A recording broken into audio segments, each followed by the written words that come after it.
notice that you have not unmuted yourself, I will ask you if you would like the staff to unmute you. If you indicate approval by nodding, staff will unmute your microphone. I remind all members and witnesses that the 5-minute clock still applies. If there is a technology issue, we will move to the next member until the issue is resolved, and you will retain the balance of your time. You will notice a clock on your screen that will show how much time is remaining. At 1 minute remaining, the clock will turn yellow. At 30 seconds remaining, I will gently tap the gavel to remind members that their time is almost expired. When your time has expired, the clock will turn red, and I will begin to recognize the next member. In terms of the speaking order, we will begin with the chair and ranking member, then members present at the time the hearing is called to order will be recognized in order of seniority. And finally, members not present at the time the hearing is called to order. Finally, House rules require me to remind you that we have set up an email address to which members can send anything they wish to submit in writing at any of our hearings or markups.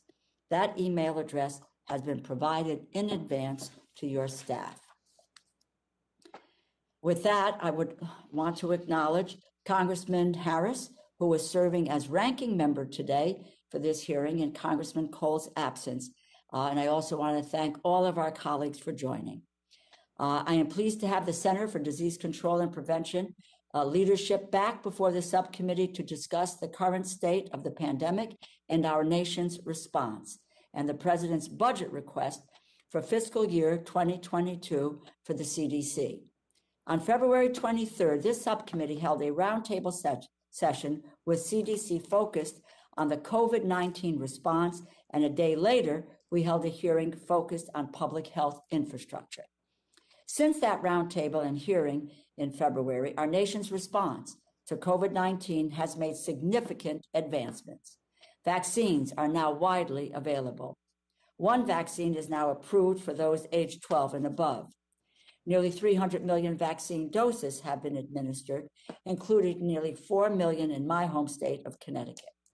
Last week, we heard from the Yale New Haven Health System that they are now treating and I quote, staggeringly small number of COVID patients. This is a tremendous accomplishment. Our public health workers are finally able to sleep again. Our families are finally breathing a sigh of relief, and our workforce and our economy are beginning to rebound. But the messages from the public health infrastructure hearing in February were clear. COVID-19 exposed numerous realities in our nation, including that our nation's public health infrastructure is extremely fragile. Many health departments are still using fax machines or doing data entry by hand. Information about patients' names, sex, or pregnancy status are not being shared across departments. Health workers are leaving the field in droves, while others need workforce development. And our research labs are struggling to find the equipment, capacity, and trained workforce they need. But now communities are realizing that our public health partners are essential, not only for infectious diseases, but for health promotion and protection to keep our communities healthy and functioning. Our nation's public health system can no longer only get attention during a crisis. We must invest in the public health workforce, laboratories, and data modernization, not just to respond to the pandemic, but every year. After this pandemic is over, our public health agencies cannot go back to where they were. We need to meet this moment and build a public health architecture to move our public health partners and workforce forward. Today's hearing is the next step in turning those recommendations into action. While we will not receive the details of the President's budget until later this week, we know from the budget blueprint that the administration is requesting $8.7 billion, an increase of $1.6 billion over 2021 enacted for the CDC. The administration has described this request as, and I quote, the largest increase in budget authority for CDC in nearly 2 decades. But while this is a very welcome increase, I think in general, we need to consider increasing investments for the CDC, not just year, but every year. As I have said many times, one-time investments do not ensure the CDC and our public health departments are ready to address chronic challenges. And we need to ensure our public health infrastructure is ready to address the challenges or pandemics of the future. This COVID-19 pandemic has only further underscored the need to view public health infrastructure as a fundamental service, not just something we fund when the need arises. The tide has turned. We need to start providing funding to address core public health activities. While I look forward to receiving detailed requests for CDC, the programs highlighted to receive increases in the summary released in April are very welcome. Maternal mortality prevention, firearm injury and mortality prevention research, climate and health, social determinants of health, and the establishment of a new community-based violence intervention program. In terms of gun violence research, I am particularly interested in getting a progress report. I know it may be too early, but I hope that you can let us know a little more about the status of gun violence research and what we have learned. In terms of maternal mortality prevention, I also want to say that I'm pleased to see increased investments in research on maternal health to address the crisis of maternal mortality in the U.S. We absolutely need to make this a nationwide effort. Not one more mother should die just for participating in the miracle of birth. I also think the increased funding for research on how to reduce racial and ethnic disparities in maternal health outcomes and improving maternal mental health is particularly crucial. I might add that 2 weeks ago, the CDC made a significant update to its guidance that fully vaccinated people no longer need to wear a mask or physically distance in most situations. Dr. Walensky committed to leading the CDC with science, and I know that we will have a lot of questions about the current scientific evidence that led to this updated guidance and the subsequent guidance that we are all awaiting to be updated by CDC. I know that many people I have spoken to are still uncomfortable with this change and are not confident that being around people who are unmasked is safe. There is still a lot of uncertainty about the nuances that may be implied in such guidance. Throughout this pandemic, CDC has been in the unenviable position of making black and white recommendations in a world of gray areas. So I think it will be helpful to drill down on what this guidance means and how we can continue to restore public confidence in such guidelines. That is why I greatly look forward to today's discussion. Now let me turn to my colleague, Congressman Harris, for any opening remarks that he may have. Thank you very much, Madam Chair, and good morning, Dr. Walensky. Thank you for coming before the subcommittee this morning. Before I begin, I want to recognize the outstanding work and careers of Drs. Ann Schuchat and Nancy Messonnier, two longtime CDC physicians who have both recently announced their departures. I want to thank both of these remarkable scientists for their public service, dedication, and commitment to public health, especially during the COVID pandemic. You will both be missed. Just over 14 months since the COVID pandemic began, it's finally winding down in America. I think it's worth recognizing once again the stunning success that rapidly bringing a COVID-19 vaccine to market has had on the trajectory of this disease in America. The COVID-19 vaccines are the most quickly developed vaccines in history, thanks not only to the skill of researchers at Pfizer, Moderna, and other manufacturers, but also due to the work of Operation Warp Speed under the previous administration. Operation Warp Speed set our country up for the outstanding results of our current vaccination efforts. It's been a pleasure for me personally to lend a hand to help get Marylanders vaccinated, and I continue to encourage everyone to get vaccinated as soon as they can. The vaccines are relatively safe and effective and are enabling us to resume our normal lives quickly. On that note, I was glad to see that the CDC finally began to follow the science and recognize that vaccinated individuals can safely resume activities. Studies have shown for months that vaccines are effective and that outdoor transmission is almost non-existent. I continue to question why the CDC resisted making these statements for so long, why many of our schools continue to be closed, why the mask mandate continues in the House of Representatives, and why children in outdoor camps this summer need to wear a mask. One wonders whether pressure from teachers' unions and the need to distract from other difficulties facing our nation, such as growing inflation, spiking gasoline prices, renewed conflict in the Middle East, have influenced this public health guidance on schools. I certainly hope this is not the case, but the timing and information about the influence that teachers' unions had on CDC guidance are troubling. A key part of our transition back to normalcy will rely on fully reopening our schools. Census data shows that 50 million working Americans have children who are school age or younger. For many of these individuals, schools are the primary form of childcare. As such, it is imperative that all schools fully reopen immediately, not only so parents are not forced to choose between working and caring for their children, but also so that the children can continue learning in the best educational environment. Children with disabilities and those without as many resources at home have been robbed of over a year of academic, social, and emotional growth during this pandemic. But the science is clear. We need to bring these children back into the classroom now. These are important issues to discuss, and I'm sure there will be questions about them this morning. But let me briefly touch on the FY22 budget request before I conclude my remarks. The FY22 request contains the largest budget authority increase in CDC in nearly 20 years.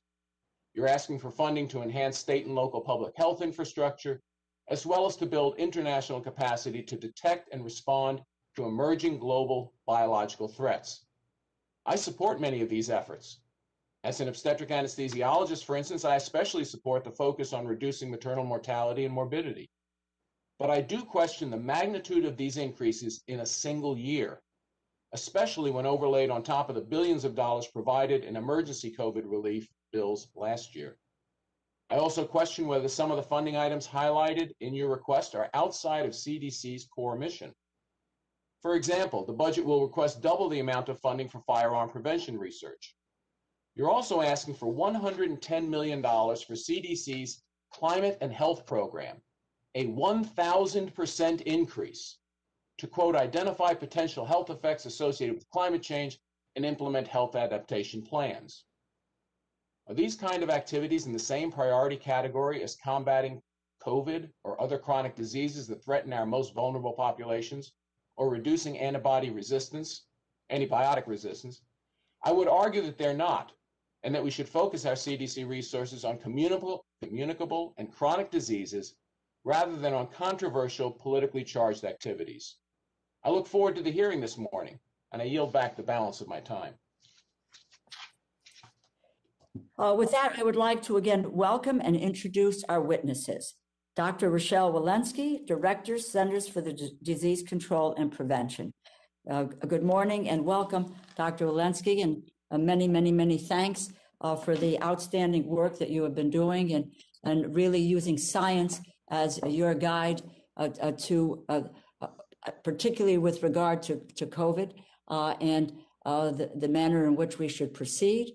And we're grateful for that guidance and really returning the CDC to its former past and being drivers of science and letting the CDC and not politics engage in the direction that we take a pandemic or any other illness. Dr. Ann Schuchat, Principal Deputy Director, Center for Disease Control and Prevention. As my colleague has mentioned, you recently announced your plans to retire Dr. Schuchat after 33 years at the CDC.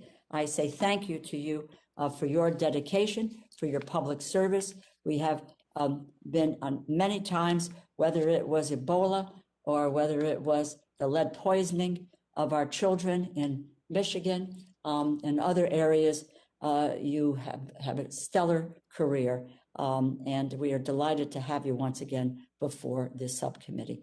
And Dr. Walensky, your full written testimony will be included in the record. You are now recognized for 5 minutes for your opening statement.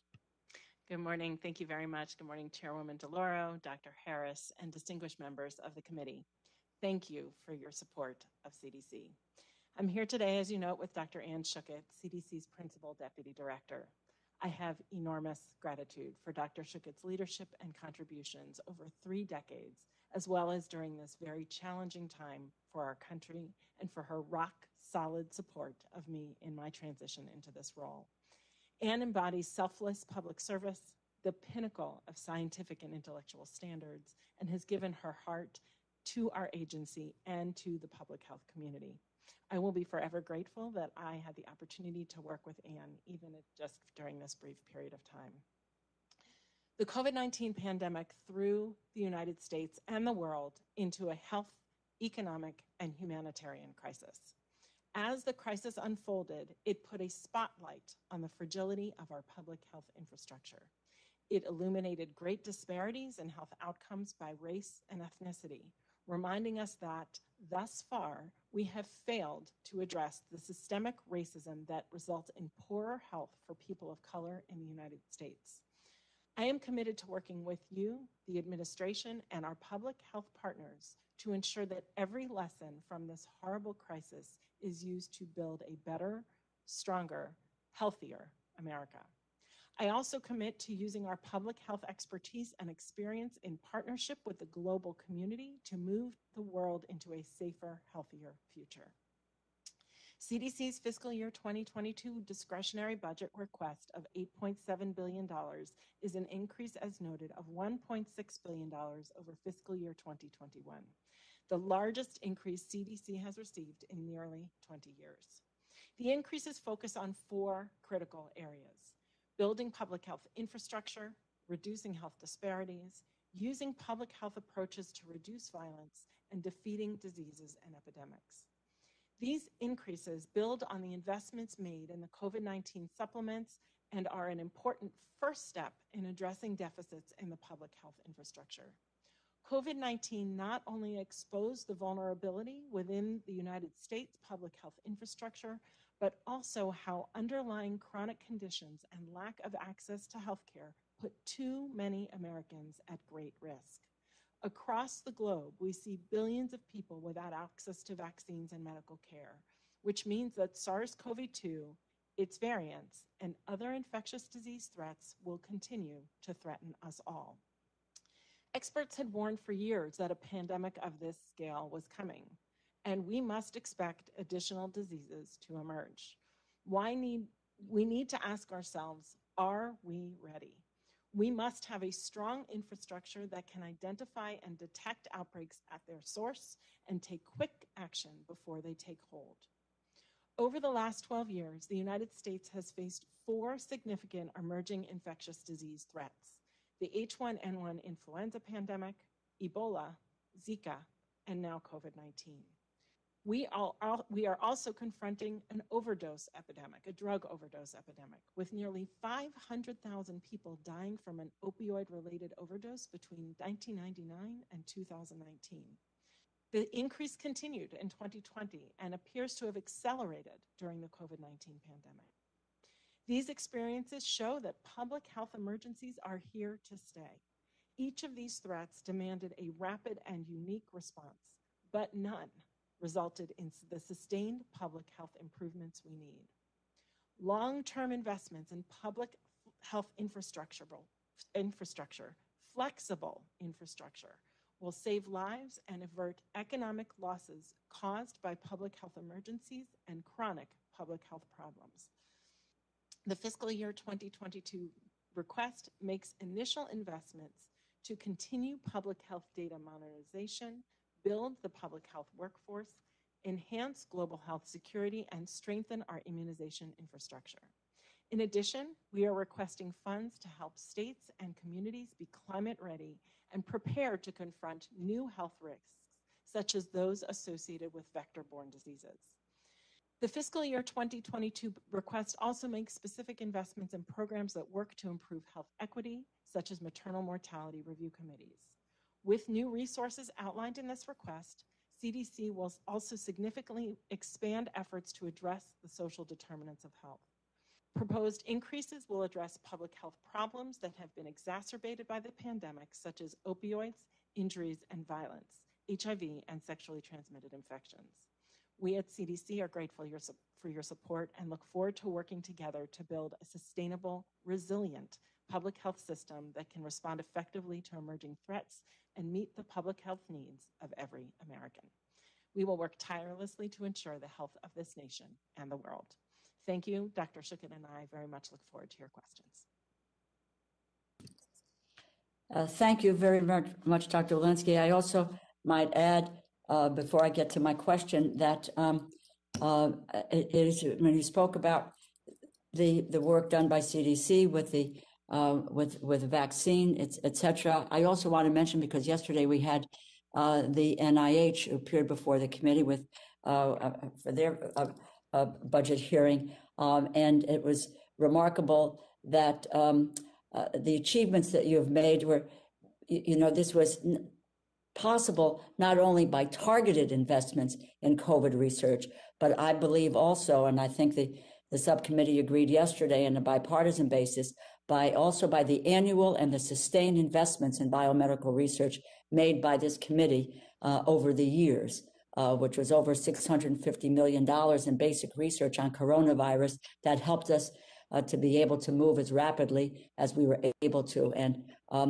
again, thank you for your outstanding work in this area. I have a question for you, Dr. Walensky, and also ask Dr. Schuchat to respond to it.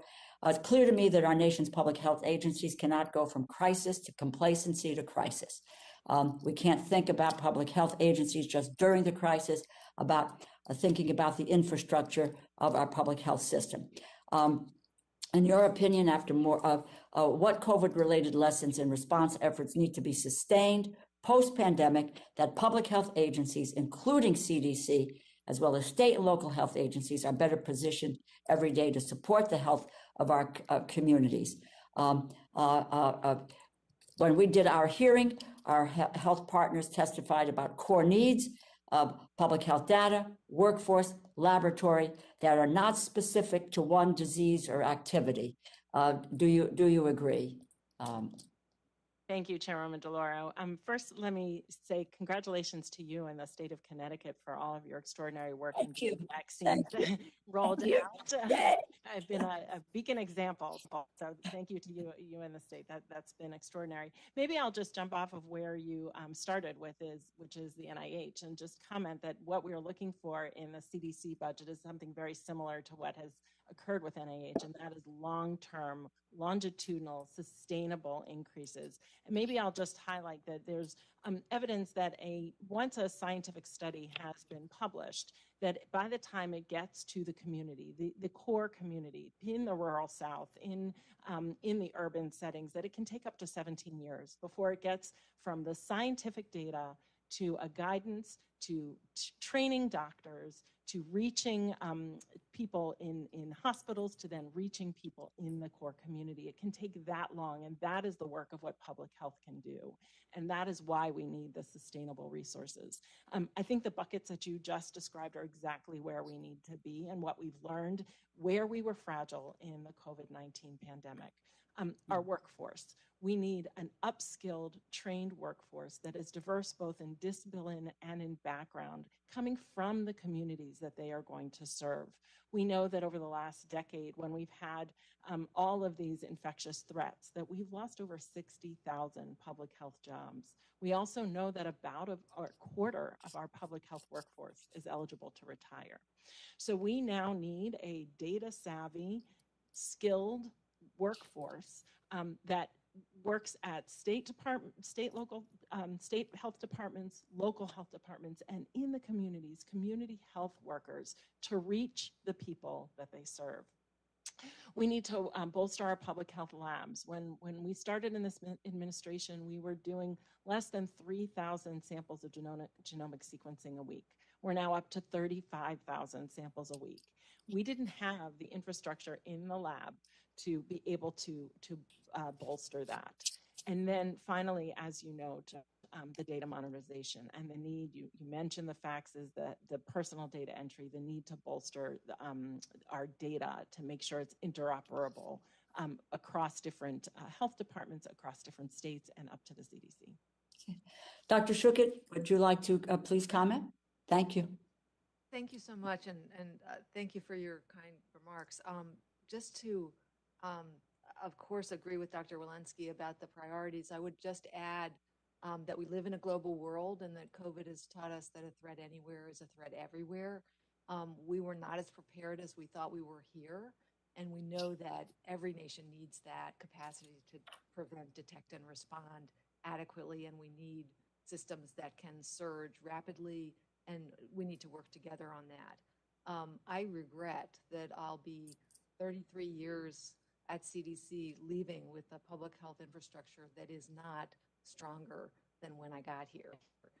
When I look at the NIH and the enormous improvements in biomedical research capacity that we've seen, I wish that we'd seen the same kind of strengthening of our public health capacity, because I think we have all seen that regardless of the fantastic scientific breakthroughs, if we don't have that frontline workforce and we don't have a nimble and resilient system, if we don't have data systems that surged and are faster than the threats we're facing, that we're all vulnerable. So I hope that the incredible investments in COVID will be extended for the other threats that are out there. Just a quick follow-up. We included in the emergency supplemental last year expediting the modernization, the data modernization initiative. Just very quickly, can you give us, any kind of a progress update on the multi-year initiative? Go ahead, Dr. Walensky. Sure. This has been something that we knew we needed to address early on, and we are now working across. So, for example, the electronic health records that we were able to do in COVID, we were able to bridge test results with electronic health records from Cerner and Epic to be able to gather more data in a HIPAA-compliant way. So all of these systems have been bolstered very much. We've had to move quickly through the COVID-19 pandemic, but we really do need to work with our health centers, our public health workforce, bioinformatics and information through the private sector, and all of that work is actively ongoing. Thank you. My time has expired. So Congressman Harris, please. Sorry, I went over time. Go for it, Dr. Harris. Thank you very much. And, one thing that's important is that the public have trust that science is behind decisions made by CDC and public officials. So the first question I'm going to get out of the way quickly is that Dr. Walensky, are you and Dr. Schuchat in the same room? We are. You are, and neither of you have masks on. So what I'm going to ask you is, if we were conducting this hearing in a House committee room, we would all have to wear masks, whether we were vaccinated or not, because that's the ruling of the Speaker. In fact, in the House chamber, we have to wear masks. I have a very simple question.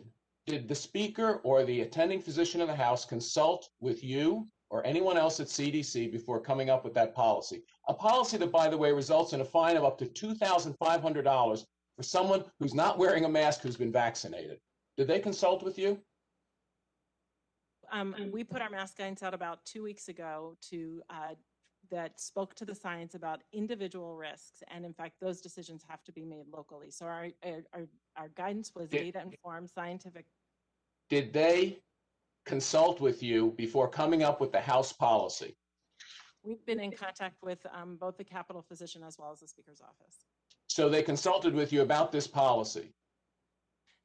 There's been, we've been. That's a simple question. Did they, before they came up with the policy, which is a new policy now that 100% of people have to be vaccinated before anybody takes a mask off, did they consult with you about science behind that policy?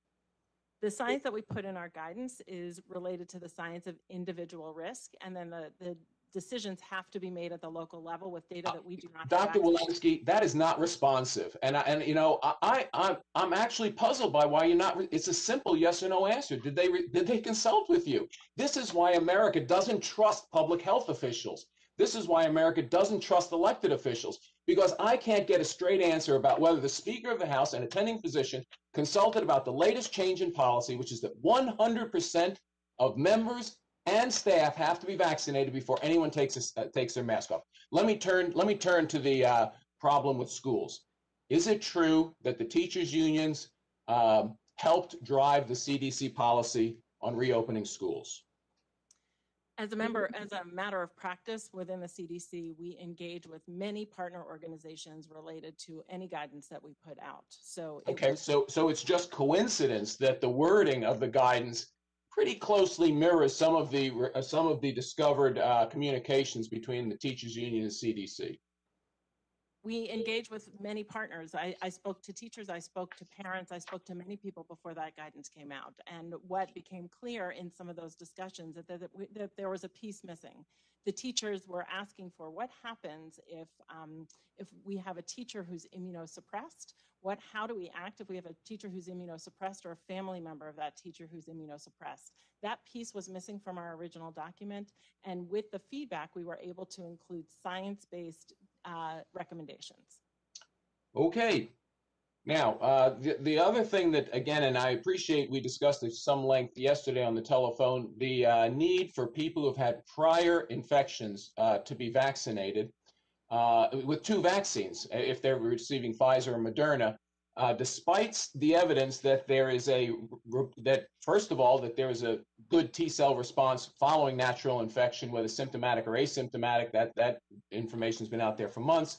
And a recent study by the Penn Institute of Immunology indicated that there is a very robust response after only 1 additional vaccine. So given that these are still experimental vaccines, these are under emergency use authorization, would it be reasonable to begin looking at saying that people with vaccine who have had disease should either have tests for antibodies or T cells, or should only get one vaccine if they're in a 2 vaccine regimen?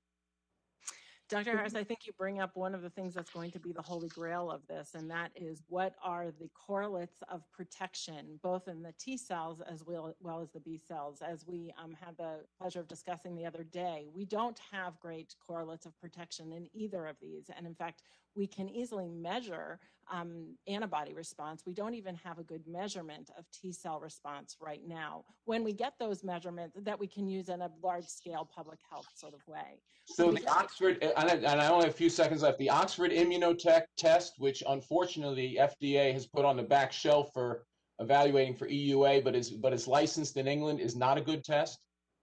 I'm saying it's not applicable that we can use now at a public health way to make a decision about whether somebody who's sitting in front of us should get vaccinated or not. Sure. Thank you. I yield back. Thank you. I'd just like to make a comment. I'm looking at a document that is dated May 13th, 2021.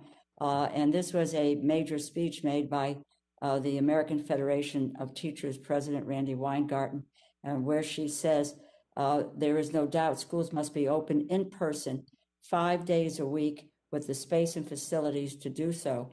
We know that's how kids learn best, and that prolonged isolation is harmful. Educators have yearned to be back in school with their students. They only ask for 2 things: a safe workplace during this pandemic and the resources they and their students need to succeed. With that, I'm going to recognize Congresswoman Lee, but I'm going to step away for a moment to pose a couple of questions to Secretary Mayorkas in the Homeland Security hearing, and Congresswoman Lee will take over the gavel while I am gone. I should be back in short order. So, Congresswoman Lee, you are recognized. Thank you very much, Madam Chair, and thank you to Dr. Walensky for your testimony, and also for your leadership in declaring that racism is a public health threat. And also to Dr. Schuchat, thank you so much for your 30 years of service and your commitment to public health. We're going to miss you, but you've really made your mark, so thank you so much. Let me ask Dr. Walensky with regard to the whole issue of structural racism in public health. It's undeniable, so again, thank you for the declaration. We've got to work together to ensure that our healthcare systems work to confront and dismantle the racist systems and practices that perpetuate racial disparities. And so Congresswoman Ayanna Pressley, Senator Warren, and myself, we introduced the Anti-Racism and Public Health Act, which calls for the development of a National Center for Anti-Racism at the Centers for Disease Control and Prevention, and also a law enforcement violence prevention within the National Center for Injury Prevention and Control at the CDC in coordination with the Department of Justice. Now, the president has included $100 million for CDC to start a new community-based violence prevention or violence intervention initiative. And so in what other ways are you going to ensure the interagency and interdepartmental collaborations and accountability to really begin to address and dismantle racism in public health? And is this 100 million appropriate to use to begin to establish some of these programs that we have laid out in our legislation?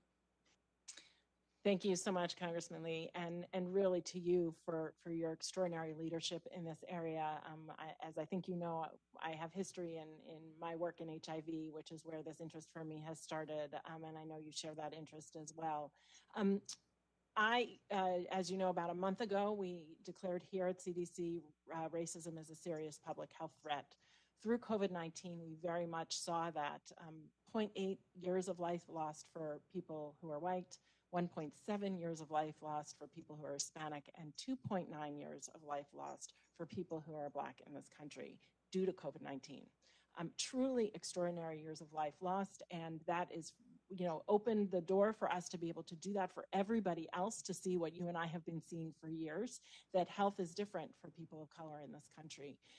One of the things I charged my agency with, my center directors with, when we made this declaration, is to say, yes, we've documented the problem in all sorts of different kinds of screening mechanisms and all sorts of different care. We've documented that these are disparities in care. I want to now do something about it.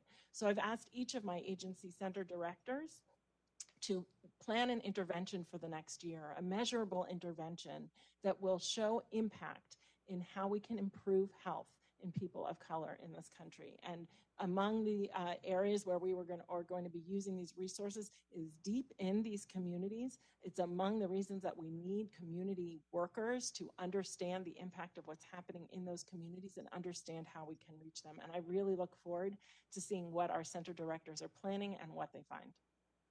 Thank you. And one thing I'm working on, Dr. Walensky, is the issue of the lack of Black men in medicine and behavioral health professionals. And so anti-racism strategies have got to be integrated into all areas where we see shortages of people of color. And so I'm wondering, as you move forward on this, how are you looking at putting these strategies together across the board everywhere within your authority? One of the things I think that's so important is that our workforce be diverse, both in their expertise as well as in their background and the communities they serve. They need to come from the communities they serve. I had the great pleasure of being in rural Georgia last week talking to a rural community, and I said, how are you doing in vaccination? And they said, well, it didn't work when they sent in the National Guard. They trust the local firefighter. Right? These communities trust the people who have been in the communities, from the communities. I've seen that in working with community health workers in my own HIV work back in Boston. They trust the people from the communities. It has to be at every single level of expertise. Okay, thank you. And finally, I have a few seconds left. Let me just ask you, as it relates to sterile syringes, we know it's the most effective intervention to prevent the spread of infectious diseases. And so how are the syringe service programs working, and how are we encouraging organizations, healthcare entities to use this program, syringe service programs? The opioid crisis is a real challenge. It had been a challenge before the pandemic. It continues to be a challenge, both and in fact, it was exacerbated by the pandemic, both in terms of infectious threats that are transmitted through injection use. And so, yes, we are working closely to embrace the sterile syringes under the context of the law and what we're able to do, and we're really looking forward to moving forward with these. Thank you very much. I guess our chair, I'll yield back to you now, Chairwoman Delora. You made it back. Congresswoman Herrera Butler. Thank you, Madam Chair, and thank you both for being here and for your service. I think my question for you is for you, Ms. Dr. Walensky, and I think part of my challenge is it's all based around how we're treating children in this pandemic. There's a large amount of discussion around school reopening, but I hear from parents in my district whose children are being forced to quarantine for long periods of time beyond CDC guidance, which ultimately interrupts their learning. And in some cases, a medical provider is not allowed to clear a child to return to school. And throughout your guidance for school reopening, the CDC has encouraged students and parents to talk to their healthcare providers, but it seems like their opinions are being overlooked, which is hugely disappointing. So on one hand, I want to make sure that you're communicating, and I wanted to ask what you're doing to communicate down through the levels to the local level that can provide some of this guidance. But then I think the broader observation that I have is I do think we're getting so many messages, it's very difficult to have one source of information. You know, I saw a story in the New York Times from a week or two ago that said that CDC's benchmark for outdoor transmission was said it was about 10%, which if you dig down on the science on that, it's really leading doctors will say it's actually less than 1%. So to say 10%, it's not inaccurate, it's just really imprecise. And so when you have this kind of muddle of information flowing around, it causes some real challenges on how do we provide leadership in our communities with regard to what to do. That brings me to the next point, which is masking in children. I brought this up yesterday. I think children have disproportionately borne the isolation burden throughout this whole pandemic, whether it's learning loss through school, interaction with one another, especially children in the younger grades who are learning to talk, who are learning to interact, whose social emotional interaction is really what's at stake. You know, I saw some remarks from I'm not going to say his last name right, so I'm not going to try, a doctor from Stanford, but I can provide you his name. I just don't want to butcher it. Citing studies from Sweden and the WHO, who recommended in the Wall Street Journal that we avoid masking kids up until at least age 11 because they're at low risk for infection, and their very real hazard is stunting their development. And yet our only recommendation at this point is young kids, you're going to have to continue to mask as we're lifting this burden on everyone else. We're going to make you do it. We're even going to make you do it outside where there isn't a single documented, infection instance anywhere in the world from that casual outdoor interaction. So I wanted you to speak to, because science is our base, right? That's what you said. That's what the chair said. That I believe that. But the science doesn't show that children are at high risk. And CDC study from last July shows that they're not at high risk for spreading it either when we're talking about, about 2 to 7, 8, 9, right? So why are we making the kids bear this burden? Thank you, Congressman. First, maybe I will acknowledge two important things. One, I have 3 kids myself. One has been home all year. I understand the challenge. I deeply understand the challenge. And maybe the second is the complexity of managing guidance and information and providing it to the public when it is changing and when it is evolving and when we are learning so much so quickly, and how we are able to evolve our guidance in the context of that. And I think you're highlighting something that's really important. This is complex. And as we change things that we knew a year ago are different now because we have much more information and they continue to evolve. I have always said schools should be the last place to close and the first place to open. And I very much still agree with that. I very much want those to be safe places. My own kids were home from camp last summer, and I want camps to be open this summer. All of our guidance has highlighted it's better to be outside than inside. And what I really want in our camp guidance, and we're working through revising that guidance in the context of vaccination for 12 to 15-year-olds, my whole goal is to make sure that camps can remain open and that outbreaks don't occur. Can I jump in on there just because my time's running low, and I appreciate that. Based on the science, children 0 to 4 are less than, I think it's 1% or 1.3% of all infections.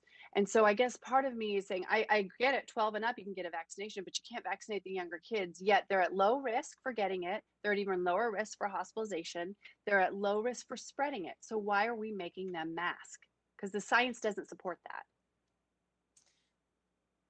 There are still transmissions associated with young children. They have been vectors of transmission for older people. What studies? That's the thing I need to know. Maybe you can provide that because my time is up. I'd be happy to. Can you provide the studies for that? Because that's not readily available. Thank you. Congressman Pocan. Thank you very much, Madam Chair, and thank you both for being with us. First, I just want to say, I'm very happy with the increase that you have. You've outlined many ways you're going to spend it. I guess my only regret, and this might be Barbara Lee's as well, is that the Pentagon increased budget alone is more than 50% than your total budget. For perspective, I think that's important for people to understand, given the biggest threat to this nation in the last year was COVID-19. Having said that, let me ask a couple questions. First, about contact tracing. Is this a good time to really be very specific in our contact tracing efforts? I know it was hard at moments last year to keep up. I think at one point we were doing 1 of every 5 people is the best we could do in the state of Wisconsin. But now that you've got far fewer people, is this something worth intensifying the efforts on to really help further eradicate its spread? Thank you, contact tracing has always been a strategy for containment. We use it in measles when we have fewer cases. And in fact, it is hard to do contact tracing when you're in a mitigation strategy with hundreds of thousands of cases, as you exactly note. So yes, I think now is a good time. With fewer cases, we're able to do so. We're able to isolate. But I think one of the bigger things to mention is, who are those contact tracers? They are the community health workers. They are the people who are on the ground, the infrastructure we never had that we couldn't deploy to do the contact tracing to begin with. And that's what a sustainable public health infrastructure will be able to do. They'll be able to be in the community working on hypertension, childhood vaccinations, diabetes control, and then pivot quickly when you have an emerging threat. So I believe our contact tracers should not only serve as contact tracers now, but as vaccine navigators. They know their community and really to promote both quarantine of people who are potential contacts, but then vaccination. I don't want to put words into your mouth, but I would like to be able to pass on this information. So this would be a good time to make sure that we are thoroughly doing contact tracing with the limited cases that we will not have. And I would emphasize contact tracing with vaccination, because those who are have to quarantine are likely those who are not vaccinated. Gotcha. Thank you very much. Second question is, I know that when you put out the new guidelines, it was a lot of new guidelines at once for everybody. And last night, Secretary Walsh was in town, so I was out doing a few things in the community. And based on your guidelines, I haven't been doing many things I wasn't supposed to in my district previously. I have, but it seems like the change has been very. A lot of people are doing a behavior without masks and things, which is in many ways okay. Are there things that if you are vaccinated that we should still not be doing right now? And if you're in a mixed crowd that we should not be doing right now? Thank you. The guidance that we put out for fully vaccinated people was really intended at the individual level. And I think what we really need to understand is that the policies have to be locally driven. What we know is that there are counties that still have less than 20% of people vaccinated and still greater than 100 per 100,000 cases of disease every 7 days. And so this was the start, because in fact, we needed people to recognize that this was important information, science-based information, to make those local policies. But the heterogeneity of both vaccine rollout and cases, I think, really needs to be taken into account here. So for example, indoor situation, but mixed. If you know at least a quarter of the people aren't vaccinated and you are within 2 feet of people in the size of the room, should you be wearing a mask? I would defer to the local policy, but I would say if you need to make that decision yourself and you're vaccinated and you are not immunocompromised, it's not you that it's at risk, it's the unvaccinated cohort. Gotcha. And then the last question in the minutes left about sending vaccines abroad. You mentioned in your initial comments. I personally am trying not to do any international travel this year just because I think the rest of the world is not as far as we are in vaccines. But what should the U.S. be doing more to make sure, because we're never really going to be in the place we want to until we get people vaccinated across the world? What more should we be doing? I think Dr. Schuchat already noted a disease anywhere now is threat to us here. And so we need to be assisting. We've already put $4 billion into COVAX, $2 billion that's already been given, and another $2 billion that's going to be 80 million doses of vaccine that we're hoping to get out before the end of June. And we at CDC are going to be providing global support, technical support, how we do massive immunization campaigns, how we do vaccine safety, and we will be providing all that support. Great. And just in the remaining 9 seconds, thank you. I know you've all put a lot of extra time in. It's been a pretty tremendous time in our history. Just want to say thank you. And I yield back, Madam Chair. Thank you so much. Congressman Klein. Thank you, Madam Chair. Appreciate you having this hearing today. I want to thank our witnesses and ask Director Walensky, in encouraging vaccinations, and I encourage people to get vaccinated, you mentioned the local specific, that we need to be specific for each locality, each individual. But suffice to say that your recommendations include the idea that if you are vaccinated, not only do you run a reduced risk of contracting COVID, but you have a reduced risk of transmitting COVID. Is that accurate? That is what emerging science is telling us, yes. Okay. So circling back to the ranking member's questioning, were you in contact with the attending physician, Dr. Monahan, as he developed this most recent policy announced by the speaker where 100% vaccination was encouraged? Were you in contact with the attending physician? We've been a resource for the Capitol physician throughout this pandemic. I know our offices has been in contact with him. I can't tell you exactly the timing of that in terms of when the last discussion was versus when the guidelines for the House came forward. Okay, were you in contact with his office as he developed recommendations for the Senate? Because the physician also provided a recommendation to the senators as well. Are you aware of that? Congressman, my reply to that would be the same. I know our office has been in contact, but I just couldn't tell you when our office was directly in contact with him and when his decisions for either the House or Senate occurred. And would it surprise you to learn that the attending physician issued a recommendation to the Senate that was substantially different than the recommendation to the House, and that the Senate was encouraged to proceed with normal business without masks being required, social distancing respected, but that 100% vaccination was not required in recommendations from the attending physician's office to the Senate, but in the House, it is somehow being mandated. Does that surprise you? Congressman, one of the things we've just mentioned is how complex these decisions are in the case of evolving science. Of course, the Capitol physician has much more information than I do about both the vaccination rates in each the House and the Senate, as well as the medical records of people, as well as the average age and immunity durability. So I think he would be best equipped to make those decisions. Well, the senators on average are older. The average age of the senators is higher. And the science of the virus is not different in the Senate chamber than it is in the House chamber, correct? I just don't know the immunization rates of each of the House and Senate, and he would be equipped with that information that I don't have. Is it your opinion that that American society should be 100% vaccinated before we open back up? As I mentioned, I think that these have to be locally driven, both based on vaccination as well as based on background rate of disease.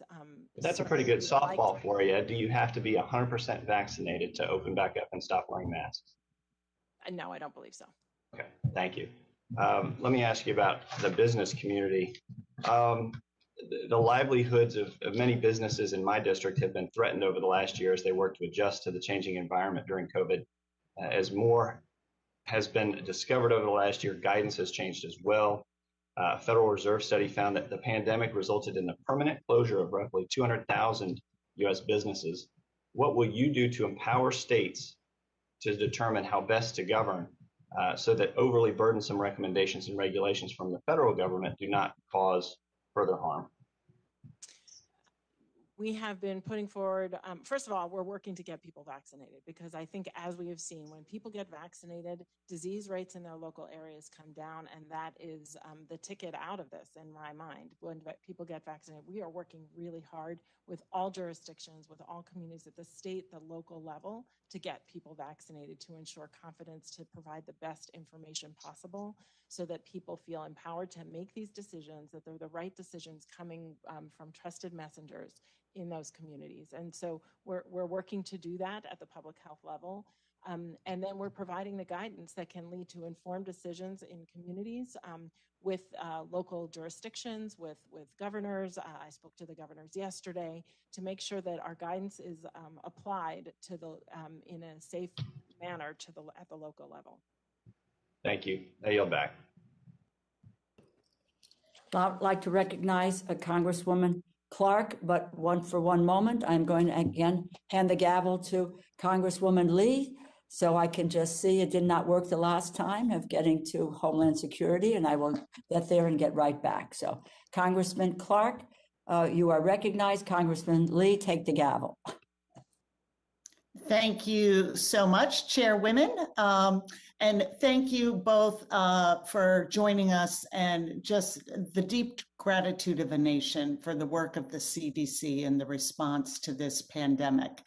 Dr. Walensky, you and I have talked about the value of public service, the importance of treating public health jobs as we would a career at DOJ or Defense. Are there programs or incentives that the CDC would like this committee to prioritize that would address the needs of our public health workforce? And in particular, how can we work with the CDC and state and local level to build a more diverse public health workforce?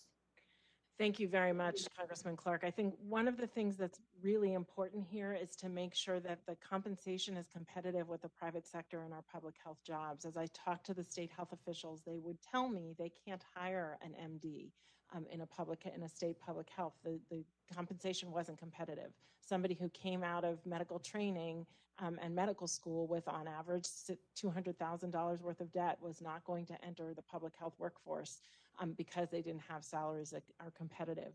As we're working on expanding our disease detective EIS program, one of the things we're really looking forward to is hoping to do loan repayment programs. And across our workforce of our training, loan repayment programs would really go a long way so that people could enter into the public health, which obviously pays less than the private sector. Many of the training programs that we would put forward to be tuition free, to be accessible to people who have had less resources. Great, thank you for that. And anything specific around your plans and strategies for increasing diversity in your workforce? We're reaching people where they are. We're working to go to historically Black universities. We're working in communities to try and bolster people within the communities. We have the potential now, as we're scaling up our workforce within public health, that we've had to do by necessity through this pandemic, to retain them. These are people who are interested in public health. They've demonstrated, they've volunteered to help, and now is the time to skill them up, to retain them, and to make sure that they can continue the important work that they've been doing, to continue the outreach that they've already made, to maintain that network. And that, I think, is really going to be key for our next step forward. And just really quickly, if an employer made a decision around masks based on two different groups, one that had a 96% vaccination rate, one that had a 77% vaccination rate, would you think that was a fair way and aligned with the science to make a decision around masks at the workplace? Most definitely. Almost every morning I look at a map of vaccination rates across this country by county. Thank you. Dr. Schuchat, I was wondering if you could tell me a little bit about the gun violence research that was first funding for in 20 years in the FY20 budget. And I wondered if you can tell me what you were learning in our research on firearm injury and mortality prevention. And we just so appreciate you treating this as a public health crisis that it is, and any updates and strategies and interventions that have emerged from the research that you can share. Thanks so much for that question, Congresswoman Clark, and for the congressional resources that we first got in 2020 Our call for proposals for firearm safety opened a flood of applications, and we were really pleased to be able to fund several that were focused on the gaps that the National Academy of Medicine had identified.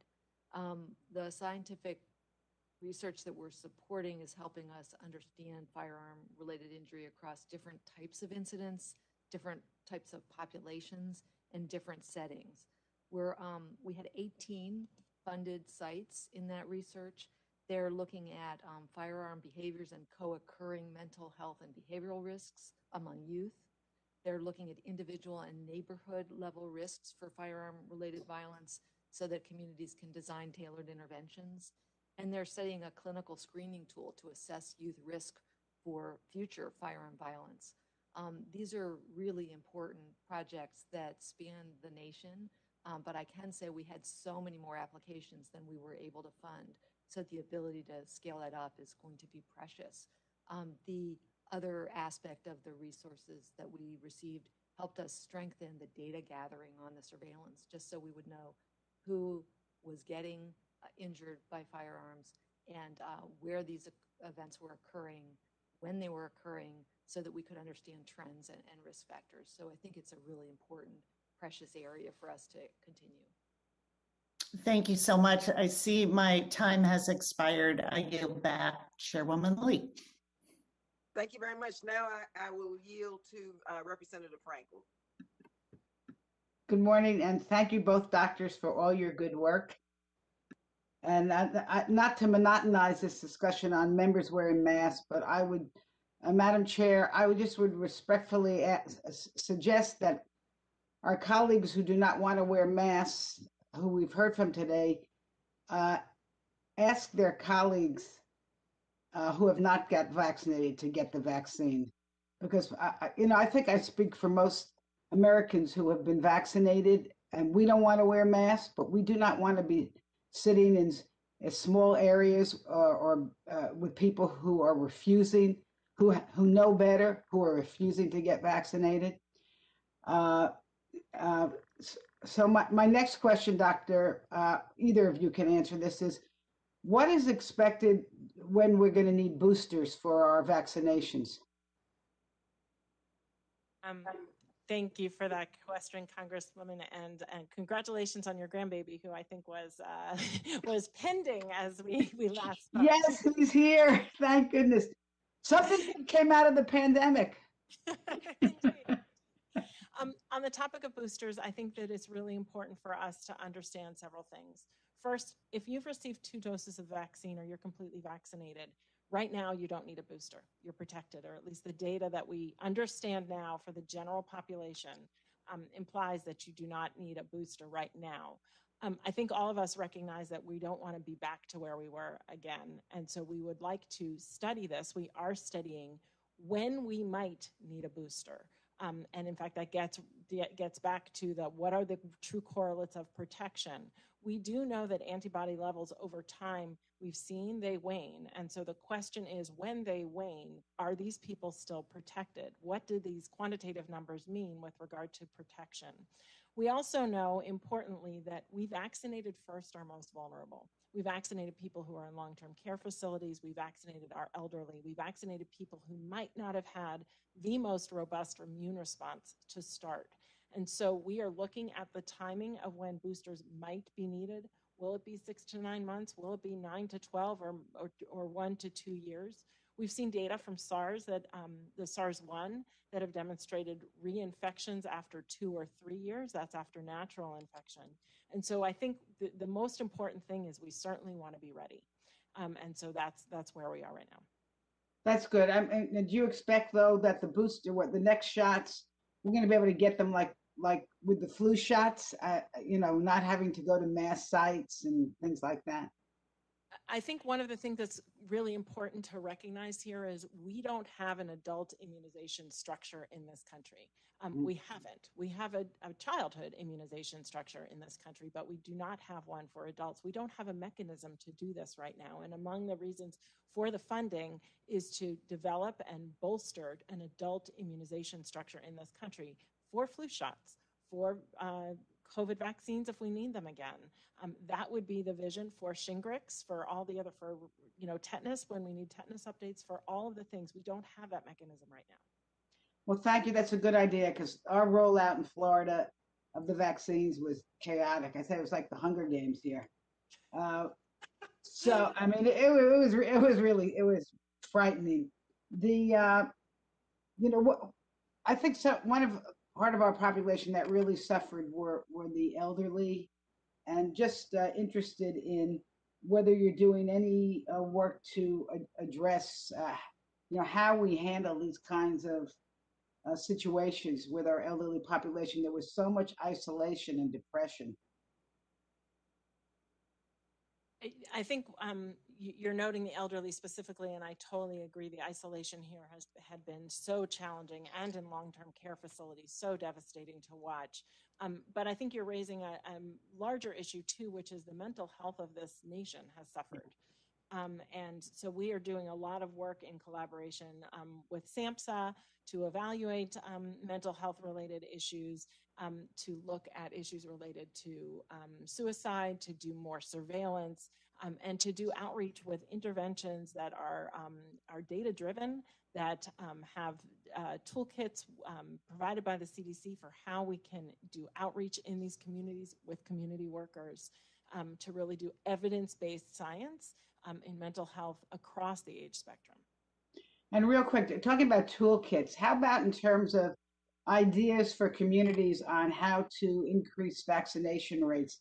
Is there a place that our health departments can go to get different ideas or strategies? Yeah, thank you for that. We have an extraordinary number of resources. We have vaccine confidence consults. You can call the CDC and get a vaccine confidence consult. We have, through HHS, the We Can Do This campaign. It's 5,000 community core. So if you have a group that NASCAR speaks to, you can go get your vaccine and then take a ride around the Talladega track. So there's lots of different ways to engage with this community core through the wecandothis.gov. I would really encourage your state departments to engage these community core organizations, be it NASCAR, NFL, country music, or infectious disease societies of America. Faith-based organizations can really help do the outreach so that people are talking to people they trust.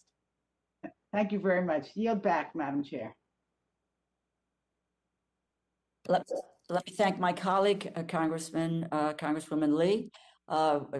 Mission accomplished. And with that, let me recognize Congresswoman Bustos. All right, thank you, Madam Chair. And Dr. Walensky, thank you so much for taking time earlier in the week to chat. I'm going to talk with you a little bit as an extension to what you just shared with Congresswoman Frankel about new ways and innovative ways to reach out to people, specific in this case to rural America. I talked with Dr. Fauci about this yesterday at our hearing. He was going to take the questions that I was asking about reaching rural residents and try to come up with some new ideas, but want to talk specifically about the disparity between those who live in rural counties compared with those who live in more urban counties. We know by the numbers that CDC has released that it's less than 40% of residents in rural counties who have received at least one dose, compared with just about 46% in urban counties. And so it is, I want to hear your thoughts about vaccine hesitancy, other issues that are specific to rural counties. If I may throw out an example, in the congressional district that I serve here in northwestern Illinois, we have one county, which is a couple counties south of where I'm talking with you right now. It's along the Mississippi River. The entire county has 6,700 residents. And early in the, for people to sign up for the vaccine, they just had a couple phone lines. Broadband is spotty at best. Their volunteer corps, as far as getting people out to help, were very, very senior themselves and were concerned about getting COVID themselves. So that was all brought to a halt. They were registering people. There was no online portal to register. It was all handwriting, paper and pencil.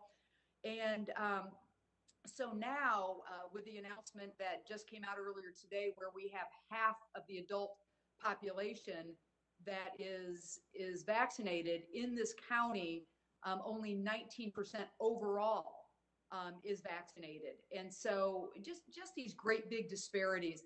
So I'm just wondering, Dr. Walensky, on top of what you just talked about, and I'm very curious, like, can I get a Chicago Bears player to come to Henderson County? I mean, I'm just kind of wondering how that might work, but what steps is the CDC taking to increase these vaccination rates in rural areas, and specifically also how we can address vaccine hesitancy? And maybe even really talk through like these celebrities, because maybe that would be a way to have this work, and wondering if we could get some folks in my neck of the woods to help out. Thank you for that question and for highlighting data that we've discussed about these discrepancies in vaccine rates really through the end of April. Another piece you didn't actually raise is the discrepancies in telehealth, right? Rural counties would be so helpful to have telehealth in, and yet we saw in a previous MMWR that telehealth wasn't reaching for exactly the comments you said: broadband, telephone, decreased access.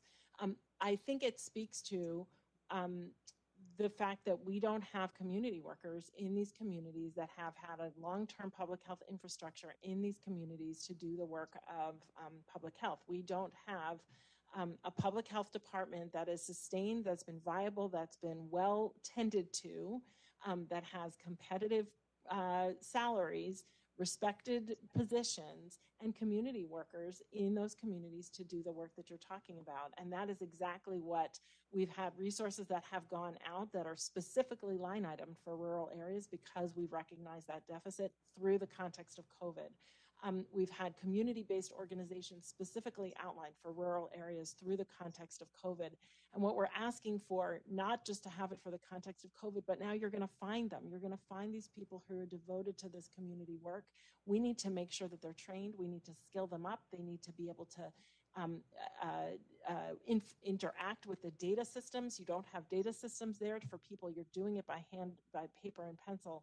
That is not a way to do public health in this country in 2021, never mind for what we need to reach for in 2030. In terms of what we're doing now, you and I discussed, I was in rural Georgia, and it was really incredible to talk to the people who are doing this work, who are going door to door, the elderly people, as you note, and who are hearing the National Guard didn't work. What did we need to do? We needed to be at the change of shift at 4 a.m. and have people trip over us and say, can you get your vaccine now? That's the kind of grassroots efforts that we're moving forward with now, that we have these confidence consults that people can call the community core. I'm a Patriots fan, I'm sorry to say, but I bet the Bears might might do something to facilitate. I do think when you call these wecandothis.gov, you'll get a wealth of resources. These people want to help. Good to know. Dr. Walensky, again, thank you to you and your team for all you're doing to help our country get past this pandemic. Grateful to you. With that, Madam Chair, I yield back. I don't think you need to apologize for being a Patriots fan. Now we get to the real core of the issues here. But my hope is that you're a Yankee fan, so it doesn't have to be a Red Sox fan here, right, Catherine? Anyway, Congressman Harder. Congressman Harder. I don't know if I want to get myself in the middle of this, but thank you so much, Chair DeLauro, for hosting this hearing, and thank you so much to the witnesses for taking their time. And a special thanks to Dr. Schuchat for your decades of service. One of the things that I really wanted to focus on is how this pandemic has highlighted some of the gaps in our public health system. I think one of the things that has become abundantly clear to me is just how critical a strong, well-funded public health workforce is to care for folks across the country, especially in rural districts like mine, where capacity, especially healthcare capacity, is already thin. I've seen the beginning of some grant announcements out of the CDC that's going to help fund some of the programs outlined in the American Rescue Plan, specifically the $7 billion investment to hire and train public health workers. Dr. Walensky, could you describe the rollout of the funding for these public health hiring and training programs, and especially how the CDC will support these positions on an ongoing basis after the rescue funds expire? Thank you for that, Congressman. You know, we just put out the first tranche of $7.4 billion. Really, 4.4 is intended to help scale up where we are now to get us out of this pandemic, to do the hard work of continuing testing, continuing disease diagnostics, continuing workforce for lab and genomic surveillance, and to make sure that and vaccine distribution and community workers for vaccine distribution. The other piece of it, the $3 billion, is an investment in the future to be able to take that infrastructure and to invest in the workforce that will be moving forward. But I think the most important thing you highlight is that these are not one-time investments. One-time investments will not fix the problem that led to this pandemic of COVID-19 and our inability to handle it. They need to be sustainable. They need to be long-standing. They need to be keeping the pace with inflation. They need to be keeping the pace with technological advancements. And so this is an investment now, but it needs to be a sustained investment over time. How will it be a sustained investment over time? Do you expect that to be? I haven't necessarily seen that investment in the budget documents. How do you expect that to manifest itself in the discussions we're having today? I think this is going to be a continued conversation. I think I'm going to probably see you here next time, this time next year, to demonstrate all the hard work that we've been able to do with the resources that we've had and what we still need to do in the years ahead. Very well. Well, I look forward to working with you on that, and especially, I think making sure that rural areas that are especially strained in some of the public health capacity have the like our district in the California Central Valley have some of the opportunities to get some of these grants, because I think it's very much needed.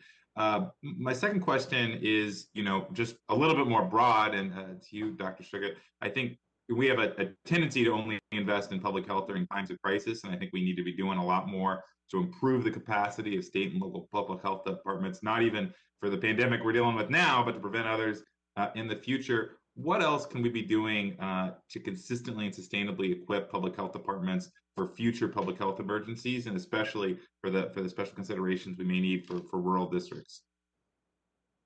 Yeah, every aspect of an emergency response is improved by the work that's done beforehand, the relationships that have been built, the data systems that are in place, the skill level of the staff, and the familiarity that they have with the communities and the other organizations nearby.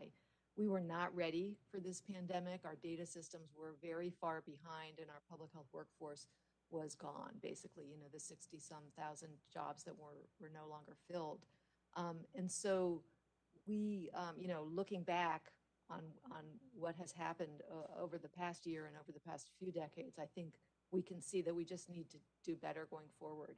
I want to say a few words about the public health data modernization, because I think that left us lead-footed at the beginning of this response with not really knowing what was going on and not able to keep up. And so we know, I've talked to healthcare executives who've described investments in a single hospital of $700 million versus, what our initial resources were $50 million for the entire public health data modernization effort. I think going forward, we really need to take data and its complexity and the full ecosystem seriously, both with data scientists and with interoperable systems, migrating our systems to the cloud, strengthening what public health, local and state capacity is, and also what the CDC's is. So that's a really big, complex job.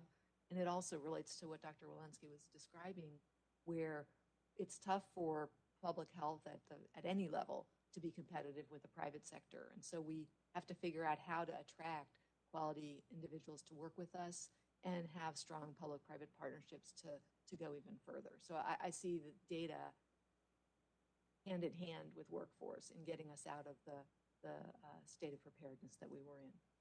Absolutely. Yeah, you can't fight what you can't find. Well, thank you so much. And with that, I yield back, Chair DeLauro. Congresswoman Watson-Coleman. Thank you, Madam Chair. Dr. Walensky, thank you for all the work that the CDC has been doing, not only in this space as it relates to getting us through COVID and having an after COVID experience, but all the other work that you all do at the same time. And Dr. Schuchat, thank you so much for your 30-some years. God bless you. You have been enormously important to all of us and our well-being, and we wish you the very best. Dr. Walensky, I'm sorry that we didn't get a chance to talk beforehand because I've got really a lot of questions. I'm just going to raise some of them. Hopefully we'll talk about them a little bit further down the road. I want to talk about the gun violence issue. I appreciate the fact that we funded research for the first time in, I guess, a very, very long time, and that is being used valuably by you all.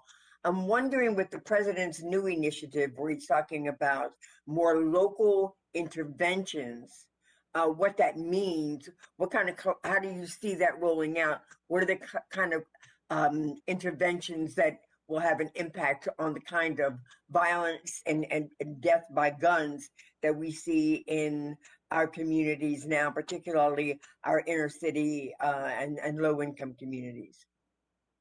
Thank you so much for that question, Congresswoman.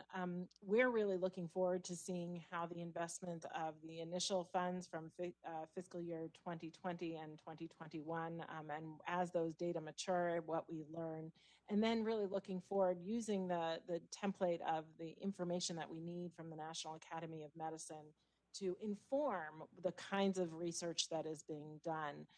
Of course, that research, as you note, has to be at the local level. It has to be related to behavioral health and mental health, but importantly, it has to be at the neighborhood level and at the level, and because, you know, not every neighborhood is going to be the same. So the science that we're going to do is going to be about the who, the how, the why of firearm injury prevention, and we're going to move forward.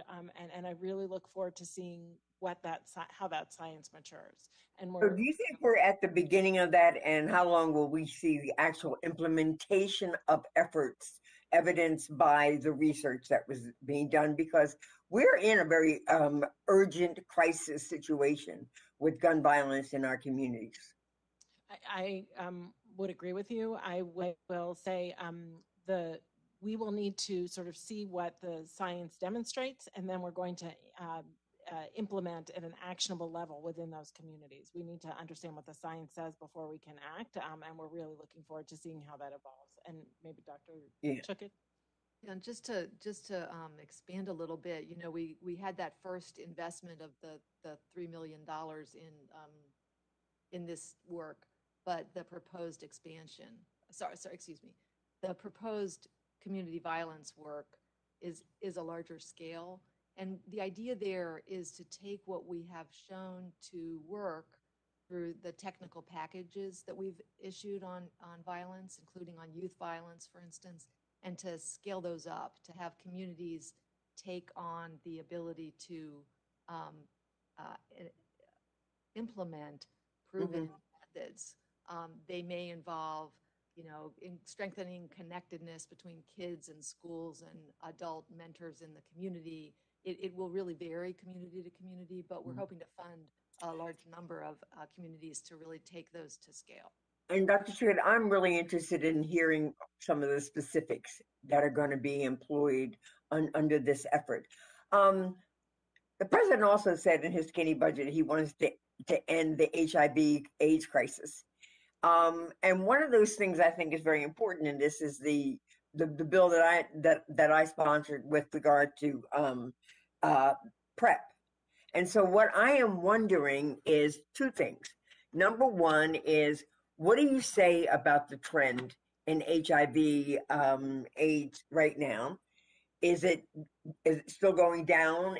Do we see an upshot because of the pandemic or whatever? And what do you think that the resources should be applied? How are we going to ensure that they are applied across the board to all races and communities? Thank you for that question. As you know, prior to my coming here, my career was in HIV disease and prevention. I'm an HIV doc by training. yes, I think, right now the ND Epidemic Initiative has been invested in 57 jurisdictions with the highest rates of HIV. I think that, as with many diseases that were associated with this that were occurring before this pandemic, they've been exacerbated by social isolation, by inaccess to medical care, by many things. We're looking at the investments that were made in those 50 jurisdictions, 57 jurisdictions, some of the lessons learned there.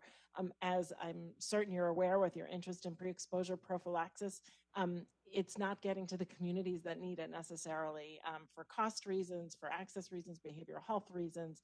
That places that have the highest rates of HIV actually have the lowest rates of pre-exposure prophylaxis use. And that mismatch is something we need to fix in the years ahead. Thank you. I know my time is up, but I think that is a crisis that needs to be addressed. That is what we saw with testing for COVID. That is what we saw with contact tracing. That is what we're seeing in some respects to vaccinations, but not as much. And so that is a crisis in and of itself as it relates to poorer communities, more minority communities. And I want to know specifically at some point how we're going to get at those communities. I thank you, Madam Chair. I yield back. Thank you, Doctor. Thank you. Congresswoman Lawrence.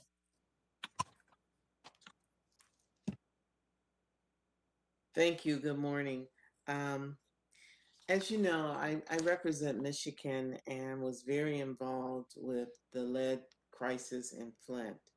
And we know that lead exposure is unfortunately prevalent across Michigan, and that includes the lasting efforts of the Flint water crisis. I'm proud to work with my colleague, Congressman Kildee, to provide funding for the Flint Lead Exposure Registry at the CDC. Dr. Walensky, I'm incredibly concerned with the high levels of lead in cities across the country, especially in the schools.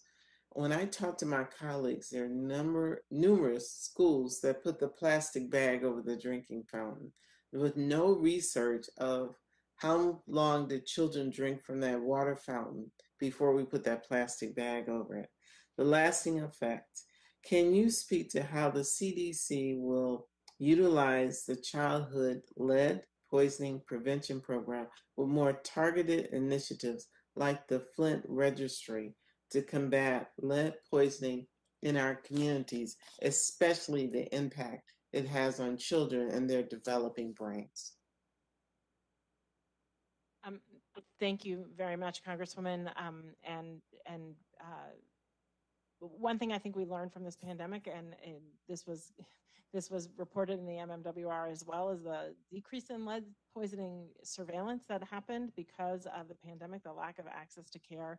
I think one of the things that we will really understand as we invest in our public health infrastructure, excuse me, is different communities need different things. We heard in rural communities they need broadband, but in other communities we need lead, we need investments in our community workers to do surveillance of lead. We're doing active surveillance, and maybe I will ask Dr. Schuchat to chime in as well. Just to thank you for your leadership around the Flint crisis. And, the registry has been incredibly valuable for the community as a community-owned and led response. The children affected potentially could have long-term consequences, but with mobilizing wraparound services and engagement, we hope that some of that will be mitigated. We don't know how many other communities are in the same boat that Flint was in, and that is part of the focus of expanding lead surveillance through the public health systems. There are other departments that are really engaged in investments that can help reduce the exposures, the lead pipes and so forth that you mentioned. But we think that data is the first thing. We have to know what's going on to be able to target effective responses. And ideally, those are community owned the way that they were in Flint, to not just have, a distant government trying to figure out what was going on, but having those community workers who could help the families that are affected.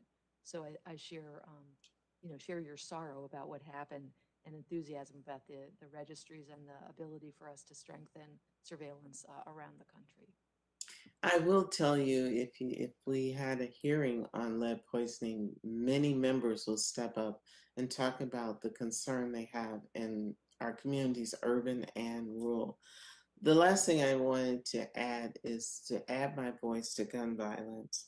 We know for decades there was a refusal to establish or identify gun violence as a health crisis because we were, for whatever reason, administrations did not have the wherewithal or the desire to do the data as you talked about so that we knew that we could use the data from car crashes to implement safety belts and airbags, but we have never had the courage to see through the research so that we can begin a federally led program to address gun violence. And I just want to tell you why this is so critical. In 2020, there were 327 homicides, 1,017 non-fatal shooting in Detroit alone, a 19 and 53% increase respectively. This problem is not getting less, it's increasing. And as this obsession we have in America with guns, I can only see it getting worse. And for I'm not a mayor, but for people in Congress who are seeing these deaths so frequently, this has to be a priority. So with that, I want to yield back and say thank you so much for everything that you and the administration are doing.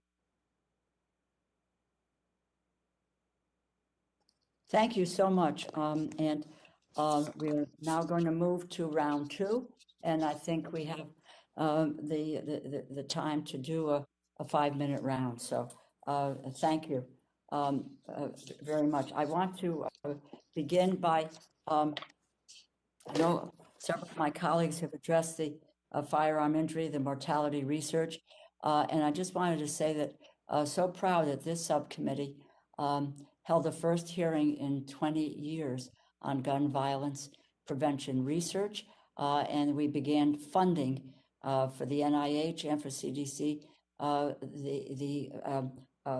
the ability to do this research, which can take a look at what the suicide, and take a look at gun storage, and a whole variety of other areas that could help to bring relief to prevent this violence.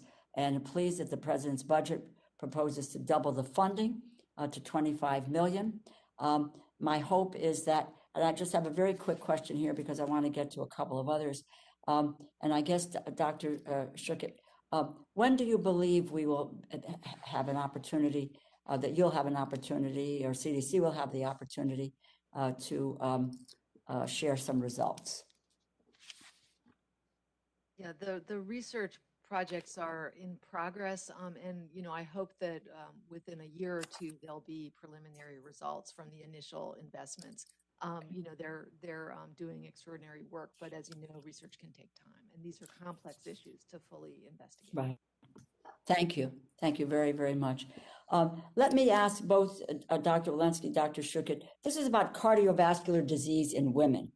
Heart disease, stroke continues to be a leading cause of death of women in the U.S. 2017, nearly 300,000 women died as a result of heart disease, and the research shows that women often experience different symptoms of heart attack than men, leads doctors to misdiagnose women, results in worse treatment outcomes. Critical for the CDC to support an education and an awareness campaign in all 50 states and territories on heart disease so that women can receive appropriate care. My question is to both of you.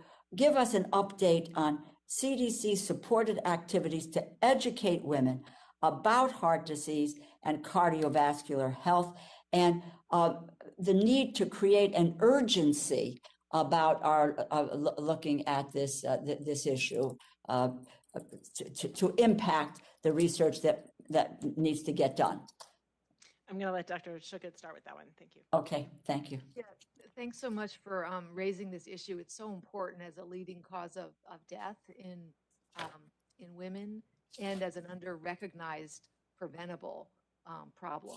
We know women are less likely to, they have atypical symptoms. I was telling colleagues a story about my mom, had neck pain playing tennis, which we thought was arthritic, and it turned out it was angina, and fortunately got surgery in time. But it's very common for women to have different symptoms, delay to be detected later because of clinician as well as bias, and to have bad outcomes because of that. So I think there can be benefit from education and communication efforts.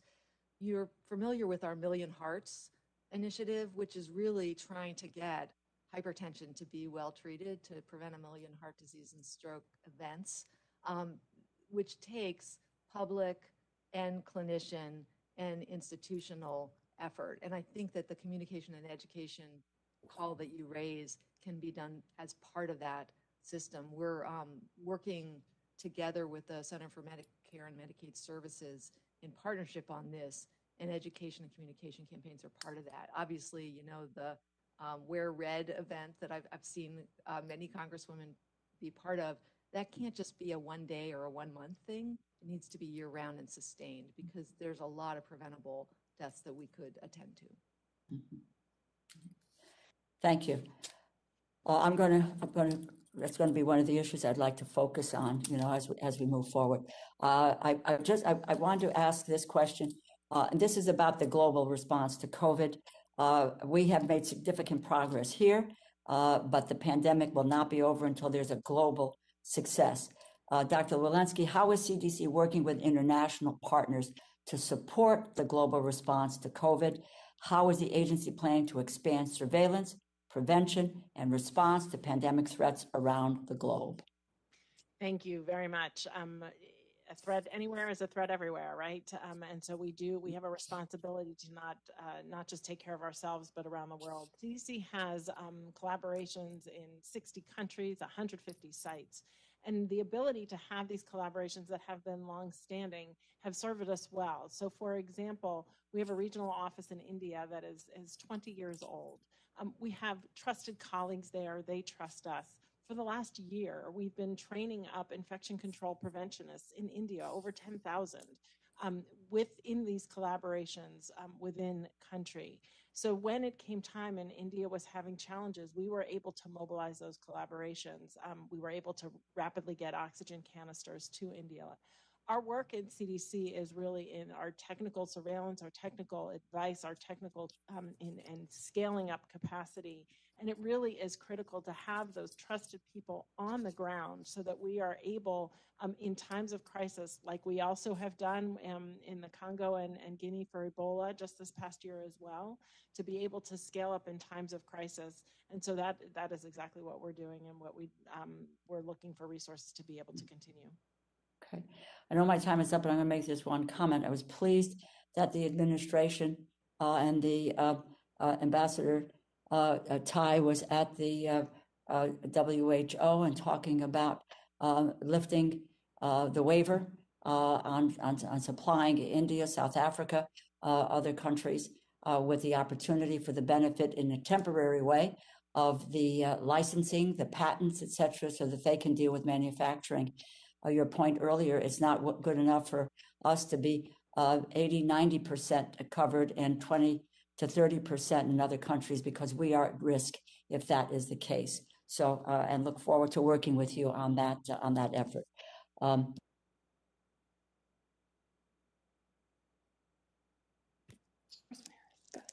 I'm sorry, I was muted there. Congressman Harris. Thank you very much, Madam Chair. And again, thank you, doctors, for coming before the subcommittee. And I would be remiss, I forgot to thank Dr. Redfield, a fellow Marylander, for the work he did at CDC. The job sometimes you have to take slings and arrows, no question about it, because if you recall, he was highly criticized for suggesting that the Wuhan virus came from a lab in the Institute of Virology, castigated in the public media. And now it seems we're come 180 degrees around, where that's actually something that we actually should look at if we are to truly determine how this got started and where it came from.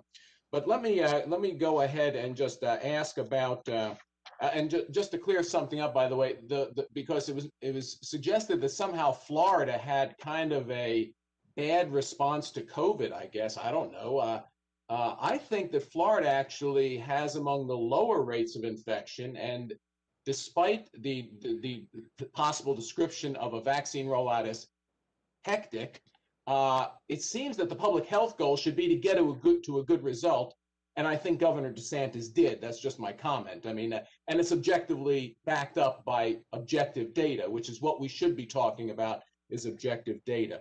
So let me just ask just a brief follow-up on gun violence, because last year in the 28 largest cities, there was a 36% incident increase in gun violence between June and October.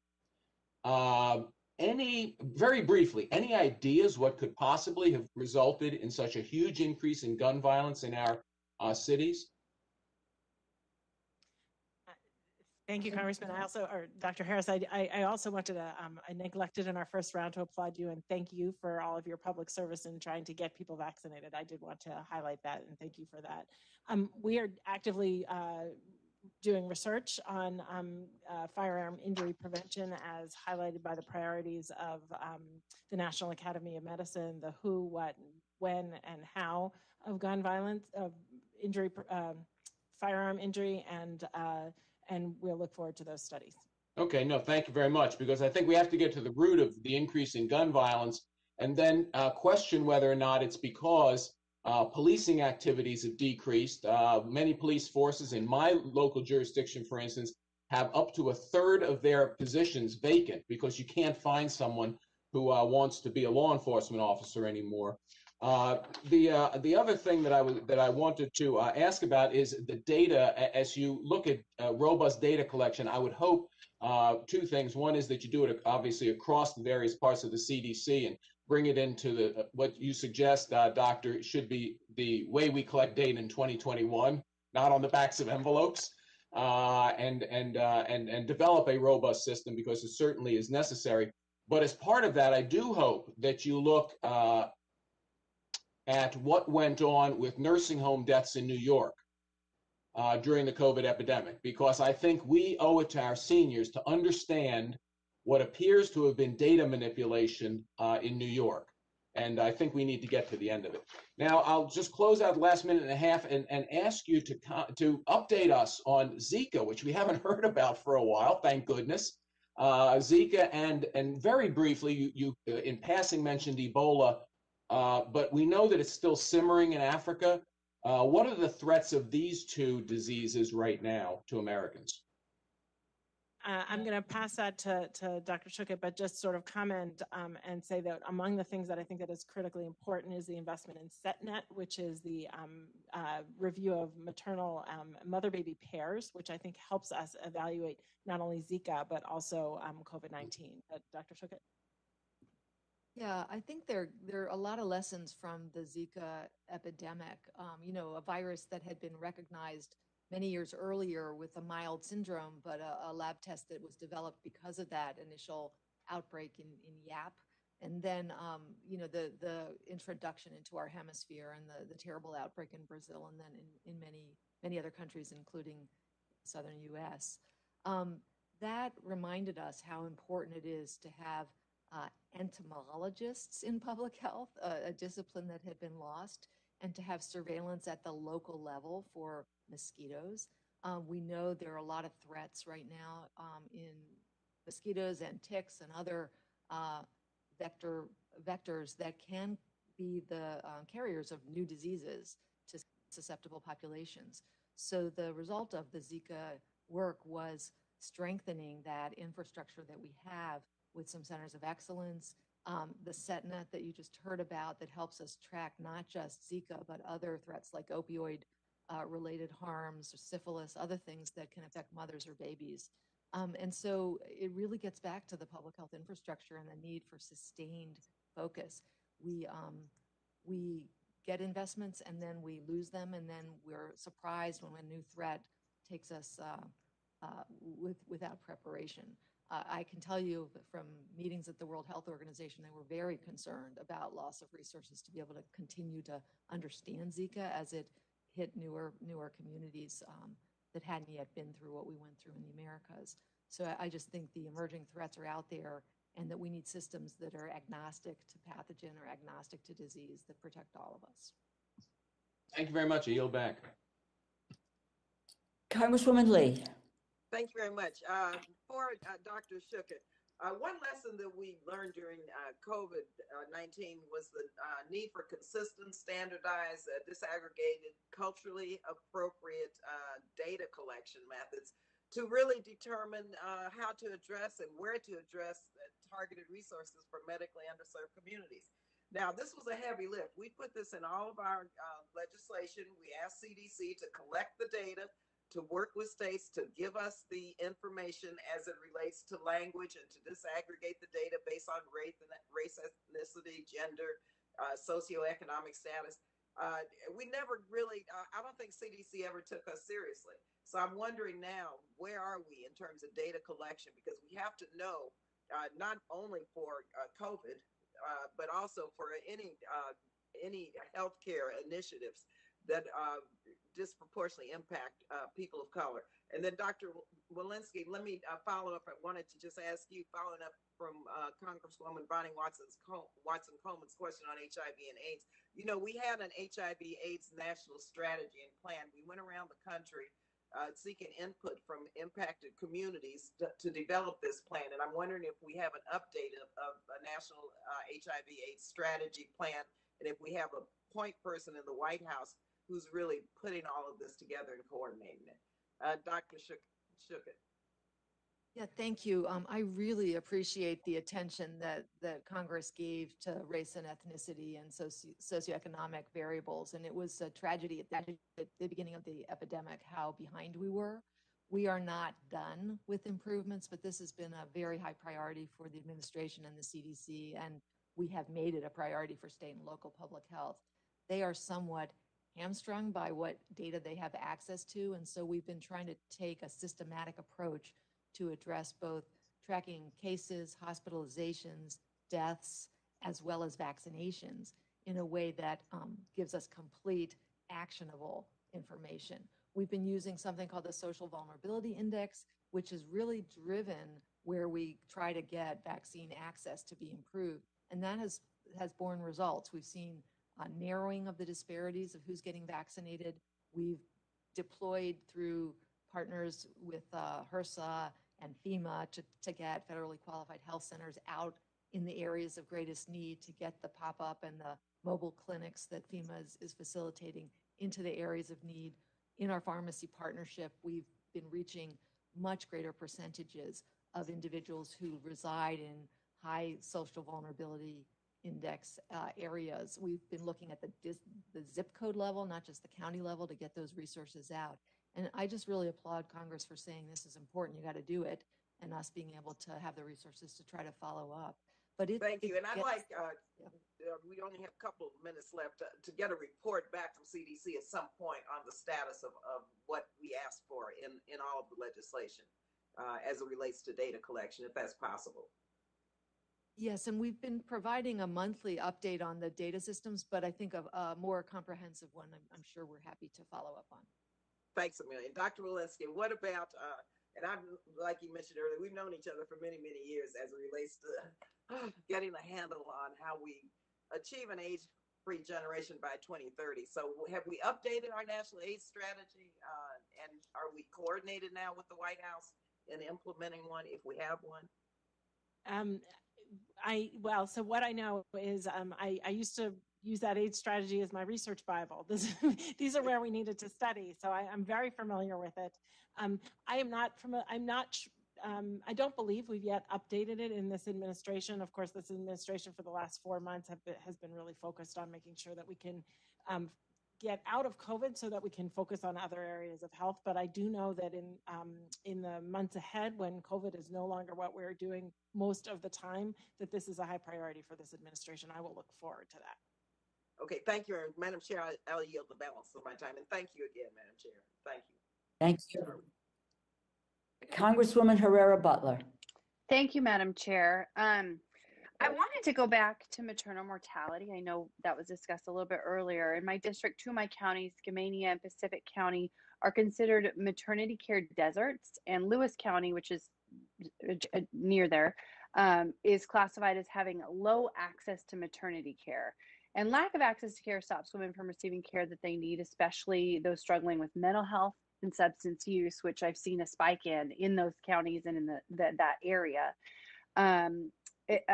So a 2020 or 2019 report found that the rate of maternal mortality in the U.S. could be even higher if we consider suicide and accidental overdose. And as you know, our rates are not good. I wanted to ask how the CDC is going to work to help the state MMRCs, our maternal mortality review committees, build their capacity to collect data on mental health and substance use issues. Obviously, they're investigating the deaths, but I want to make sure that we're collecting more and complete data to better understand that piece of substance use and mental health problems. Thank you for that question. The high rates of maternal mortality in this country, to me, are inexcusable. This is something that we have to address. I think you commented on the MMRCs. Not only are we interested in focusing and expanding the depth of what they do, including mental health, but also the breadth, because they're not covering every area, as you note. And so we are interested in resources to do both, expand the breadth and expand the depth in mental health as well. I know you're aware of the He or Her campaign, the campaign to make sure that people know and understand and can see the warning signs in the pregnancy period, in the peripartum period, and the postpartum period. And those are all parts of the efforts that we intend moving forward. Awesome. I'm going to switch gears to kidney transplant patients and probably others who are in a similar, solid organ transplant group who are immunosuppressed. Most of these folks have spent the last year in deep isolation to protect themselves from COVID. And the immunosuppressant drugs that maintain their transplant is making them uniquely vulnerable to severe COVID infection. And now, as the vaccine becomes widely available, it's been reported that patients on these immunosuppressants obviously may not be creating the antibodies anticipated after receiving the vaccine. What is the CDC planning to do for these communities who are following all the guidelines, getting vaccinated, but still may not be protected? Thank you. I cared for these patients last year.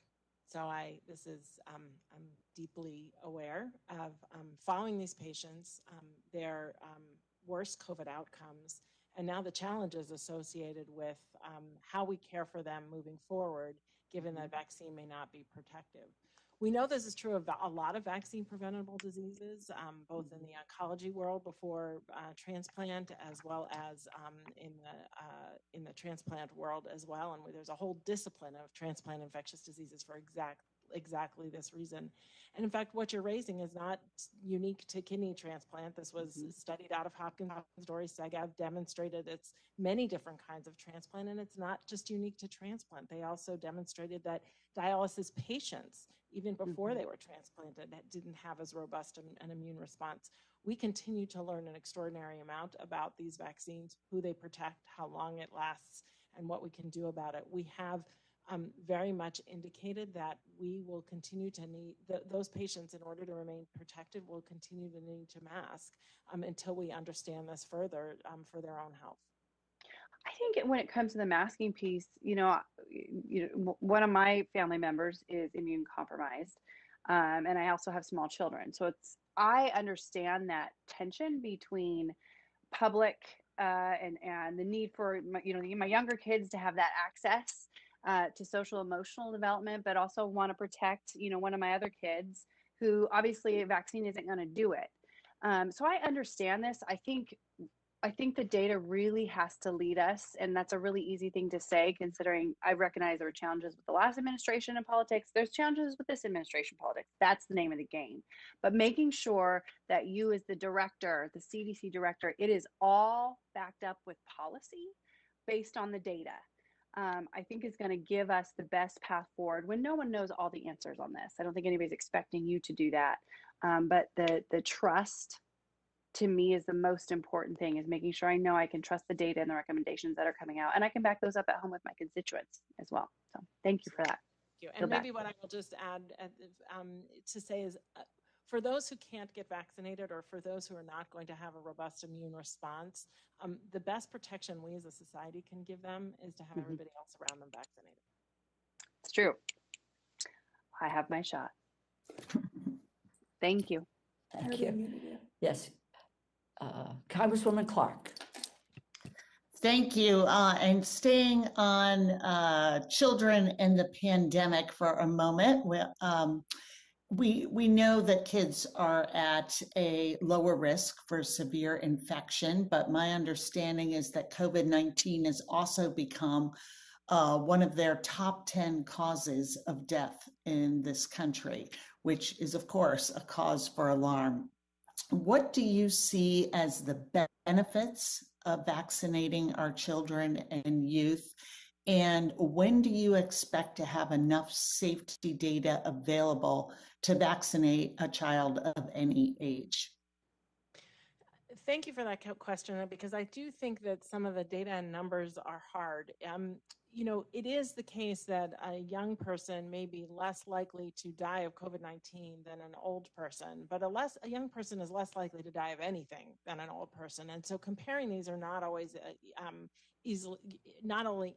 easily compared. And when you say like it's one of the top 10 causes of death among young people, that I think really does highlight the importance of protecting our children. And so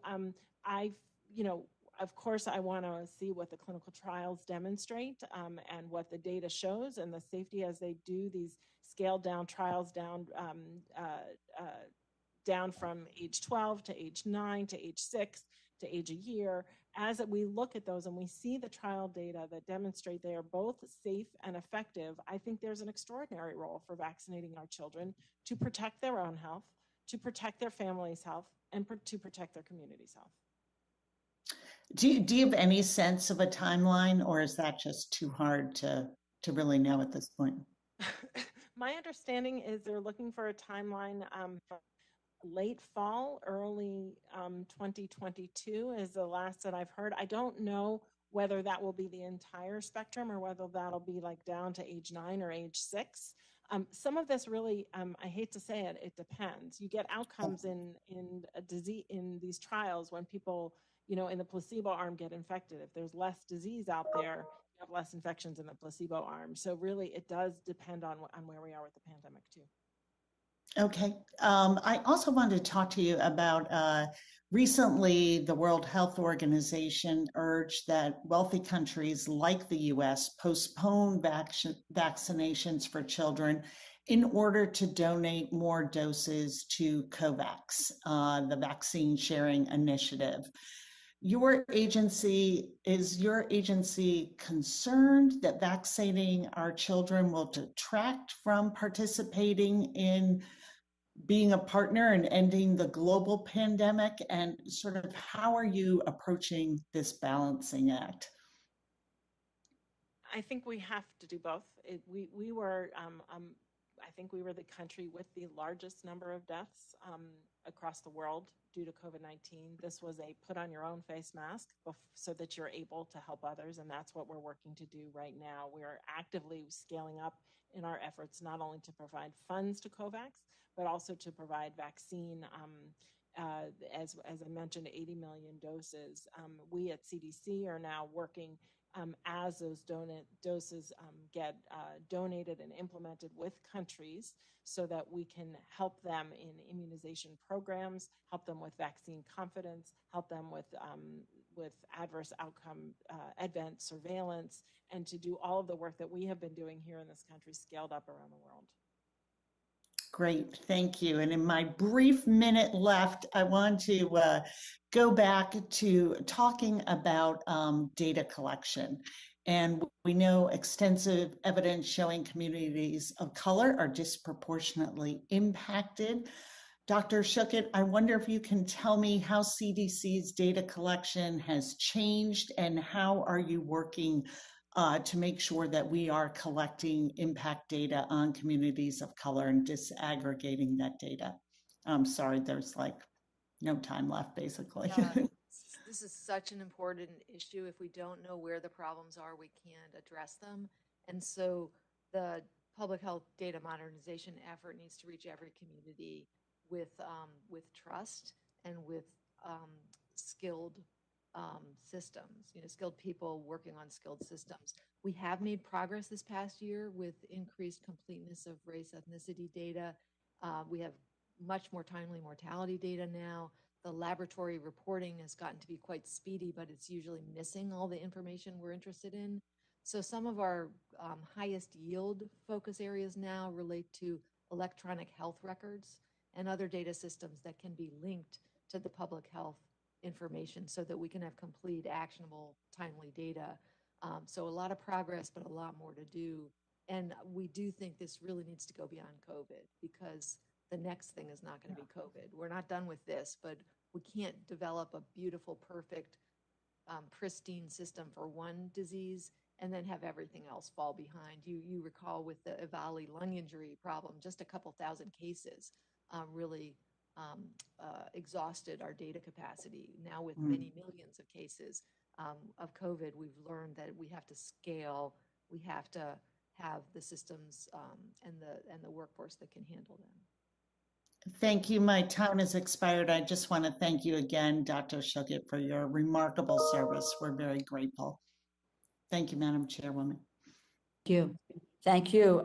Congressman Klein. Thank you, Madam Chair. I understand the need to ensure that we vaccinate as many as possible, and in considering that, we also want to make sure that our children are kept safe. But I am concerned that in the effort to keep children safe, by going beyond vaccinations to continuing to keep lockdowns in place, continuing to keep mask requirements in place. My colleague from Washington spoke to it earlier. We are doing just as much harm as we are potentially doing good to these children. One thing we do need to remember is that when we're talking about COVID deaths, of the 500,000 deaths in the United States involving COVID-19, as officially reported by CDC, 238 have been in children 17 and younger. That equals 0.04% of all COVID-19 deaths reported in the United States. So we do have to make sure that as we consider protecting our children, we also consider the effects of locking down too much, keeping them out of harm's way in excess. And to that end, I would ask, do you have statistics on the suicide rates of children over the past year and how much that has risen? Thank you for that question. I don't have them off the top of my head. My understanding is that there have been increase in mental health challenges with children, increased in emergency department visits. It's not yet clear, and the research will show in the months and years ahead, whether and how much those are related to lockdowns or other adverse childhood events that are associated with this pandemic, such as food insecurity and parents losing jobs and whatnot. One thing I do want to highlight, and I want to just make sure you understand where we're aligned, is I very much believe that all schools should be open in person, full-time, 5 days a week come the fall. And we have put extraordinary resources and measures and outreach to make sure that that can be the case through teacher vaccination through the month of March, which was able to vaccinate over 80% of teachers, and through testing initiatives so that we, in places that cannot vaccinate younger children, we have routine screening testing in the schools, extraordinary resources and efforts that are science-driven so that we can make sure that our schools are not only open full-time in the fall and are safe to do so. Okay. I want to shift over to the study that you all are going to be undertaking into gun ownership. The last study you all undertook was in 2013, I believe. I'm concerned about some bias within your organization regarding gun ownership. So I want to confirm right from the start that underpinning this study will be a recognition of the right to bear arms as a basic human right established in our Constitution and affirmed in D.C. v. Heller. Congressman, I don't know the specifics of that study. That's not one that I'm familiar with. I'm certainly happy to have our staff get back in touch with you with regard to the details. Okay. Well, can you commit to me that that will be an underpinning in the study that your organization undertakes as a result? You know, I would like to understand and know the study before I speak to it. Well, you all were just appropriated funds to study gun safety. Yeah, maybe I can clarify. In 2020, we received funds to be able to reinitiate proposals for research on firearm safety, gun violence, et cetera, and have. And when was the last one? Yeah, you're right that this was suspended since the 90s, I believe. 2013 was the last one that came out, I believe. The Obama administration issued an executive order to conduct a study regarding gun safety. Yeah, that I'm not familiar with the details, but what I can say is that we do not do advocacy. We do are funding evidence-based research, and the funds for research that we have put out have followed the research gaps that were identified by the National Academy of Medicine. So that's okay. The nature of well, the in my closing seconds, let me just urge you to speak to the benefits in addition to any risks associated with gun ownership that law-abiding gun ownership provides to society as a whole. The defensive use of guns by crime victims is a common occurrence, although exact numbers do remain disputed. Defensive gun uses by victims are at least as common as offensive uses by criminals. Estimates range from about 500,000 to more than 3 million per year in the context of about 300,000 violent crimes involving firearms back in 2008. So there is a way to look at this issue from a balanced perspective, and I would urge you to do so. Thank you. I yield back. Thank you. And if I may comment to my colleague, because it has been on my watch in which we have really held the first hearing. And please understand this, it's gun violence prevention research. And it is about the public health crisis. And the amount of research has been, there has been no research in the same way that we've dealt with automobile accidents and crashes, et cetera, and what that did in terms of helping to prevent the loss of life. And this is research that is, I guess it was our colleague, Congresswoman Lawrence, who talked about a public health crisis in this area. And that is what the research is focused on. I will give you, and we had an entire hearing, and I'm happy to provide you with the transcript of that hearing with this. We are not looking into, or the dollars appropriated, we're not looking at gun ownership. The issue is there are more suicides than homicides. Why do we have suicides? And those suicides are the highest number are with our veterans. Why is that happening? If we can store guns as people across the board from wherever position are in a better, safer way, would that cut down on gun violence? So that is the basis of the, and we can provide, again, as I say to you, what is in the legislation, the language of the legislation, which lays out what the scope and the mission of the resources are for the gun violence prevention research. And with that, let me recognize Congresswoman Frankel. Madam Chair. Yeah, I mean, sadly, as we are speaking here today, there is a mass shooting happening right now in California, in San Jose. Madam Chair, I just want you to know that I actually live in Florida. I don't know if you knew that, but I do. I know. There have been so many questions So to our guests, so thank you very much. If this has been asked, just say, okay, you missed it. This whole issue of the vaccine passports is starting to become a little controversial, especially in my state where I live, Florida. And I would just like to get your feedback on that, on the use of requiring, vaccine passport to go into certain establishments or cruises or so forth. So the federal government has made the decision not to be the leader in vaccine passports, but has said that local communities, private sector may use it for their industry if they so choose. I can envision that there would be certain sectors where this would be incredibly helpful. And for example, cruise ships, I think, would be one of those where where cruises would like to be able to know the status of of the people who are taking a voyage.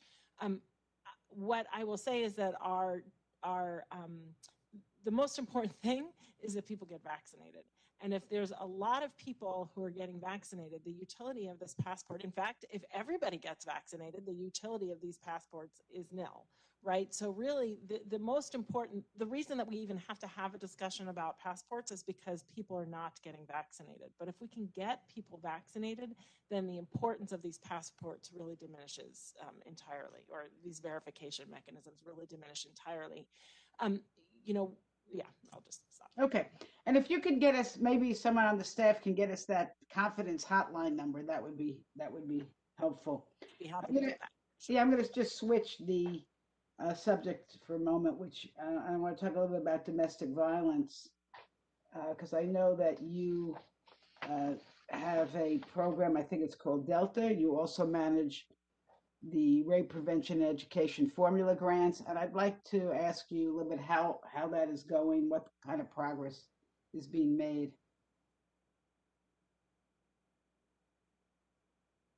These are such difficult issues for the individuals involved and those who love them.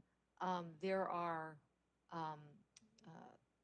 CDC's been developing technical packages, the toolkits of what we know works, the evidence base, and facilitating that to be used by communities around the country.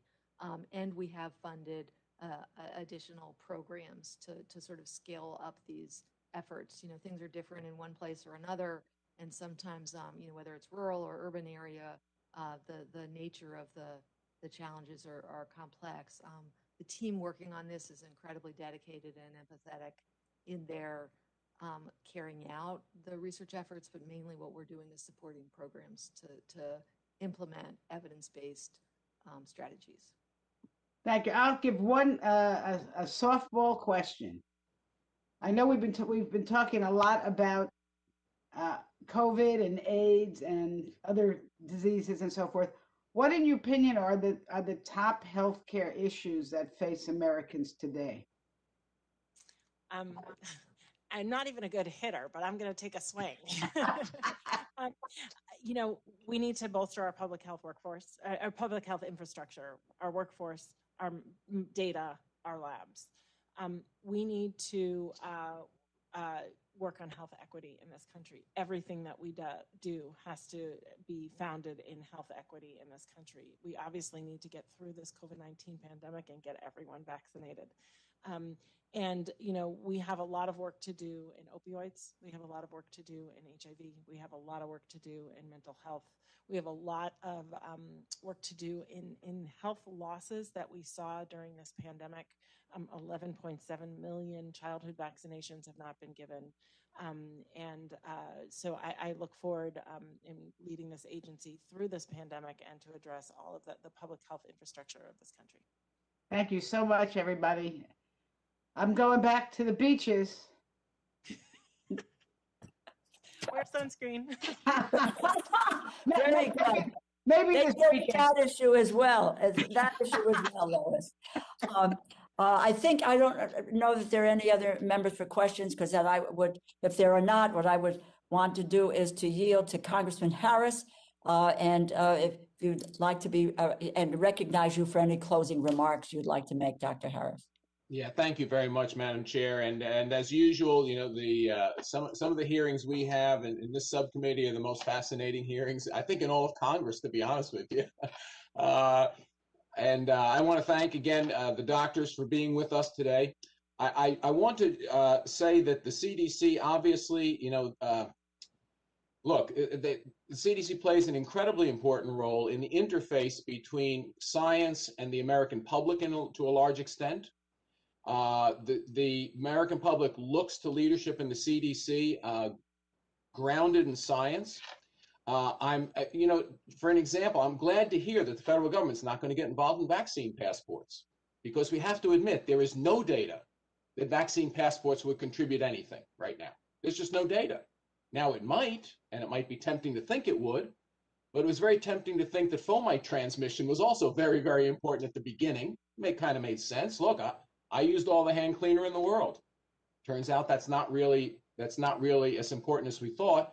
But there's a big difference between making someone carry a vaccine passport and making someone clean their hands with hand sanitizer. And I think that this is where the difficulty lies in public health, and kind of treading that fine line between what really will help people and recognizing that there are civil liberties in this country. And that's the best way I can explain it. So as again, Dr. Walensky, as you said, I'm more than happy to help staff vaccine clinics, and I've done it. But in the end, it is an individual's choice to get this vaccine, because it is an EUA. It's not an FDA-approved vaccine. I encourage the vast majority of people I speak to get it, but in the end, it's their decision. And I think the CDC has taken a tremendous step in their mask mandate removal or mask guidance removal for people with vaccines, because I think that engenders a lot of confidence in Americans. Finally, a lot of Americans I meet with say, wow, yeah, my common sense is I got in line, I got the vaccine, now I should be able to take my mask off, and now our policies are aligned on that. And I think that sent a very important signal. I think that's why we're approaching the 70% mark in adults being vaccinated. And of course, you know, that combined with the natural immunity, we should be pretty near herd immunity. And I think that's what the figures are beginning to show now. So thank you all for the work you do. It's thankless work, as has been pointed out in your testimony. Public health officials are underpaid relative to their skill and training. This leads to some problems. There's no question about it. There's no easy solution. But hopefully some of the budget things you discuss for the FY22 budget will get us in a better path into getting the public health workforce that we need for the 21st century. And again, Madam Chair, thank you again for fascinating hearing, and I yield back. I want to thank Dr. Harris for his comments. I mean, I think I agree. Not in a self-serving way, but I think that this subcommittee has the best hearings. And I think between yesterday and today, there really is, I used the word yesterday, exhilarating. I mean, what we learn and, you know, and what both an NIH and a CDC can do to save lives, to keep people healthy in this country is quite remarkable. And I think it's a hallmark of the United States in terms of our healthcare system. I'm going to just, and I'm going to ask both Dr. Walensky and Dr. Schuchat to be absolutely singularly, like in the nanosecond. What keeps you up at night? Variants and the concern that people won't get vaccinated, and the fact that we're not serving everybody in the country equally. Yeah. Okay. Dr. Schuchat. I think we have to remember the rest of the world, and that while it's getting better here, there are many places at risk. So until we're all out of this, none of us are out of this. Thank you. Thank you very, very much. Really, I think we covered some very important topics today. And I wanted to say this, you know, historically, the CDC has been the trusted voice in leading the response to public health crises. And I will say this, and look, whether it was Ebola, Zika, lead poisoning, and so many others. I think we saw a recent departure from that standard. So I want to just say a thank you, a real thank you to both of you and CDC for returning the CDC to be that trusted voice, and relying on the science and the data that is necessary to create the confidence in this country that we do have the agency that they can take a lead from. People want to know the truth. They need to be given the truth, and then we could look to how we can direct them. I would again add that COVID exposed a number of realities in this country. We need a robust public health infrastructure. We can't go back to where we were, and we have to go forward. So we look forward to receiving the comprehensive President's budget. That's later this week. And then the subcommittee has the challenging task of addressing so many critical issues included in your bill. And it's remarkable the range of issues that you look at. We've talked about some of them today. Maternal mortality, but you do food safety, you do so many other things, and and it is immunization and mental health and opioids and HIV, and doing all of that work at the same time of dealing with a pandemic.